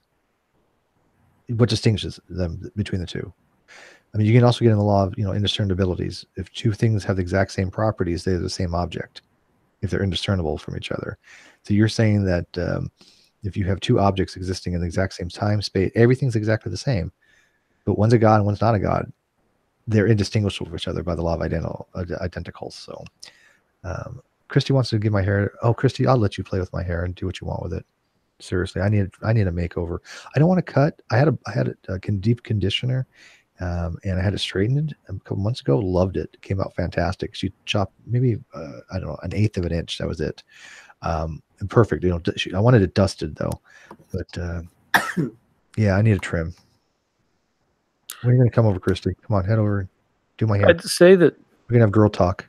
I'm sitting here thinking about like naturalistic gods. Huh? Just kind of like running through that in my head. I don't think that I've gotten far beyond what we just stated. Yeah. But well, like I said, I mean, it's not. See, when you and I have conversations, it's not a matter of who's right or who's wrong. It's a matter of, hey, let's talk about this and kind of. Yeah, we're just talking about the concept. Yeah. Somebody had asked me. We'll yell at each other about the concept sometimes. Oh fuck yeah, because you're an idiot. You can't yell. Yeah, well, you're wrong. So you're just a pagan. I'm just a pagan. Yeah, this guy. Somebody just asked me the difference between weak atheism and agnosticism. Logically the same, but they are epistemically different. The agnostic realizes that you're actually not assigning a value to the proposition at all. The weak atheist just says, I'm not saying that it's true. He doesn't even address the concept that he's not saying it's false either. He's just saying, I lack a belief. I only hold to 1/2 of agnosticism, which to me is kind of bizarre. But I've got so many problems with lack of belief atheism. It's ridiculous. You guys know that by now. And I still have MP every Steve. I'm an atheist that lacks belief. All atheists lack a belief. I lack a belief in atheists. Yeah. All atheists lack a belief. All agnostic lack a belief. All That's okay. Atheists believe in you. Yes. I don't know. I still lack a belief. They're solipsists. Every so often, Ocean MP kind of prods me and tries to go, oh look, Steve's wrong. I've convinced one person he's wrong. Oh look, Steve hasn't realized he's wrong. He'll have a video. 5 people watch. Is he still doing that? Yes, but most people have told him, MP, you have straw-manned Steve to the point where Steve's not going to ever talk to you about this topic ever again. He doesn't understand it. He wants to have things. What are you talking about? I remember there was one point where I was out and about, and you sent me a video that he made, and I was just like, well, this is straw manning. It's not actually addressing the problem or anything. So I closed it. I just thought that it wouldn't matter. And then it wound up causing like so much drama after that. Mm-hmm. And I was like, why is everybody caring so much about this? But now I guess it's like MP has gotten to the point now where, he's probably, if he's listening to this, he'll probably get mad at me for saying this, but he's like stalking your fucking content and just making videos about it. Yeah. Like, why is he doing that? Just do something else with your time, dude. He just doesn't want to. I don't know. He doesn't want to give up, which is fine. But I don't want to talk to him about it anymore. He strawmans me too much. Well, it's boring to talk. Like, all right, so people give you shit, and I give you shit about this. Expect no less. Where a lot of your content on your channel is sitting here talking about the goddamn definition of fucking atheism. Like that's a lot of the times. Like that's the meme thing that you talk about. It's a meme at this point where it's like, yeah, Steve's going to talk about the definition of atheism, and so some people get annoyed with you about it. I occasionally give you shit about it, but then there's also the thing. There's a response to that where you do get some people where their channel is talking about Steve talking about the definition of atheism, which is even funnier. Where it's like, is this the only thing you're talking about? You're talking about Steve talking about the definition of atheism. Like, people are annoyed with him that his channel is rife with this, and yet you've made a channel devoted to the fact that his channel is rife with this. It's bizarre, right? It's like I'm gonna make videos about Steve bitching about the definition of atheism. And devote the whole fucking channel to it. Exactly, because like this video, I don't know. Like I haven't. It's to be clear, I haven't stalked. That's okay.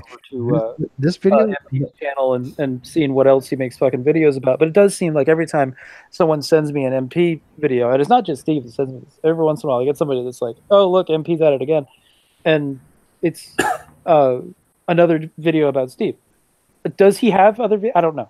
No. Maybe he does. But it does seem like that there's several videos devoted to him talking about Steve talking about atheism. His videos get like 12 views. Okay. Whatever the hell it is. Well, whatever. Any consequence. I mean, just the number of views doesn't mean that he doesn't have a good point, but the quality of the videos, as far as what point he's making, does mean he doesn't have a good point. Yeah. Because when I watch it, I'm like, what the fuck? Most people have told him, MP, you need to stop. Steve's right. You're never going to win this argument. Every argument you've ever had against Steve, you've gotten it wrong. You just straw man him. It's fairly easy to knock down a straw man, right? But he doesn't understand anything when it comes to the actual argument. And what's the word is? He'll be like, Steve really knows this stuff really well, and he's wrong. Well, what I get annoyed at, and it's not just MP that does this part. And I like MP. We're friends, by the way. I mean, so yeah. But what I get annoyed at is when people there's a straw man of your position that seems like in order to make the straw man they had to put in some effort in order to misunderstand you that bad. Yeah, no, I agree with you there. It's like you would think that given the amount that you harp on this issue, and I do mean harp, that people would at least get what you're saying after a while. So the fact that there's all these criticisms of you where they're not saying what you're saying. You gotta remember, it comes up. Why do you think that that's good? There's a wealth of content of Steve talking about this, and any one of the videos that you're referencing is gonna you're gonna state your position clearly at some point in the video. So at this point, people are familiar with it. Why are people bothering to misrepresent you when your position is so ubiquitous on your channel that you can literally click like probably 3 out of any 5 videos and find this topic? I like your point. They actually have to go. They're out of their way to misunderstand me. Yeah, it's effort. Like that's one thing that I think is funny is when it happens to me too.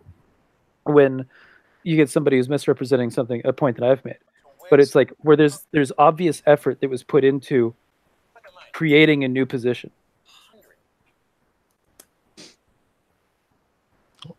I'm sorry, what? I had something playing real quick. Yeah, we heard. Okay, yeah, I didn't mean to play that. I was trying to. I'm doing something. Josh, you're so rude. I know. I'm multitasking, but I think he's definitely actually right though, that people go out of their way to just try man me. And matter of fact, it happens frequently. It happens in every group, and I'm just fluxing by it. I'm like, and again, these are people that promote evidence, right? The atheist is the one that's always saying, "Show me the evidence," and I always say, "Okay, here's your statement. You said I say this. Show me the evidence where I said that." And do you know how people have actually ever provided evidence of that? None. 0. And I don't think I'm even being hyperbolic. If there has been, I don't remember. And I'm not going to get into details for reasons people know right now, but I literally have people saying that I have said certain things in certain groups. And when I say, all I want you to do is show me where I said that, I get crickets. And it's just most disconcerting. Or they do a little snippet of you completely out of context. They don't even bother to do that. No. Or either that, or they go back and say, "You must have changed it." I've gotten that so many times. No, not even that.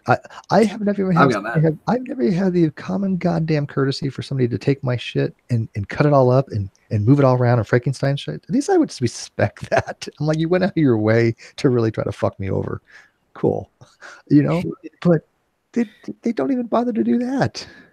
They don't have the decency to even be a hard-working sleazebag. Exactly. Like Ocean said, there's a wealth of videos out there. If one person has ever heard me ever say you must use philosophical definitions for yourself, I want to know about that, because I've never enunciated those words to anybody ever. My argument has always been and will always be, use whatever definitions you want for yourself. I would expect you to accept the baggage for it, but don't use your definitions to define me, and I won't use my definitions to define you. What is so fucking wrong with that? Yeah, but then I wonder, couldn't that turn into subjectivism? No, subjectivism has to do with morality, man. I mean, I'm not talking about morality. I'm talking about more of like, in the aspects of like, you call it what you want to call it, all cool, but then it turns out to like, then who gets to say anything given to them? If you want to call yourself a little bitch, call yourself a little bitch. I'm not going to stop you. It's subjective. Yes. Okay, great. What's the big deal? I don't care. People, not that word, but okay. I had a talk earlier with Brian the other day, actually today, and this is nothing personal stuff, but we were talking about morality, about this very thing. And I was telling him that I'm so sick of the whole objective subjective things, because I don't care. I want to know what you do in a normative situation. I want to know if I say, hey, this is the situation, what are you going to do? And that's all normative ethics, what you appeal to. And so when people are saying, well, that's just subjective, that's a subject, I don't give a shit. Sure, let it be subjective, let it be objective. I agree with Matt Dillahunty on the objective part. If you want to make an objective moral framework that both people agree upon, fine, you can have objective morality. I really don't care. It's just when people say that's impossible, I think that you're just foobar. To say that objective morality is possible is like saying objective facts are impossible. And we know objective facts exist. And objective facts are contingent upon subjective things. That's what people don't get either. If you and I, Hunter, want to play a game of chess, and if you and I want to play a game of chess, and we both agreed to play chess by the rules, guess what? Those rules are objective. Yeah. Even though somebody came up with them. Right? They're objective rules. Just like math, 1 + 1 = 2 is objective, even though it's based upon subjective axioms. Once you have a subjective framework of axioms and people that agree upon, you can then build an objective framework. Same thing with morals. If people come together and they say, this is the things that we want, and they agree upon things, that is an objective moral framework. If they're grounded in something, it has to have proper grounding. It's called the grounding problem. Yeah. And then Sam Harris defines the benefits. That's what Matt Dillahunty does. And I happen to agree with him on that. So you can build an objective moral framework just by people agreeing that that's what it's going to be as far as the harms and benefits of society. People have this weird narrative. They think objective morality has to be like woven into the fabric of the universe. They conflate it with absolute morality, and it's not the same thing. So, yeah. My thing was though, when Ready, she just said the same thing. It's always objective versus absolute, and then confusing them. You're right. Every conversation I get into when it comes to objective morality, they confuse it with absolute every single time. My thing was always about like kind of like what would you? Well, let me just backtrack just a little bit, just so I don't go all over the place. You're not talking about the like definitions though, because you're talking about the philosophical meanings of things versus I guess just non-philosophical. If I could just put it in layman's terms. Sure. So would then that be pretty much putting it up for grasp as to literally anything could be anything given whatever definition you wanted to get? No, I mean not necessarily. Because that's where I was going at with the definition thing, where it becomes subjective. You can make anything a definition, but at that point it's trivial. Exactly, and so that's where I think we have to be careful and just giving anything a definition. I think we have to all at least agree on something. Otherwise, what is the use of language? I agree with you on that. Yes. Yeah. All right, guys. I'm going to end this. I've got to go do some podcast stuff because I'm running late today on it. I need to do it earlier and I got sidetracked. So I got to get this podcast out. So, anyways, guys, thank you. Thank you guys. Hopefully, like I said, I want to see the reactions. I was just going to put very clearly that if you don't give me a reason for your argument, I'm just going to dismiss you outright. I just don't have the time or the patience. Give me a reason why you think this argument fails, and I'll be happy to listen to it. And if you agree, let me know too. Say, you know what, you're right, Steve. Atheists do have a burden of proof. All of them, lack theists included, lack of belief. And let me know, because I think it's important. If atheists want to take the high ground and be rational across the board, then this minor little stuff matters. I really think it does, because I'm so tired of hearing a lack of belief atheists just think that they have nothing to be responsible for. It's just silly. But anyways, good night, guys.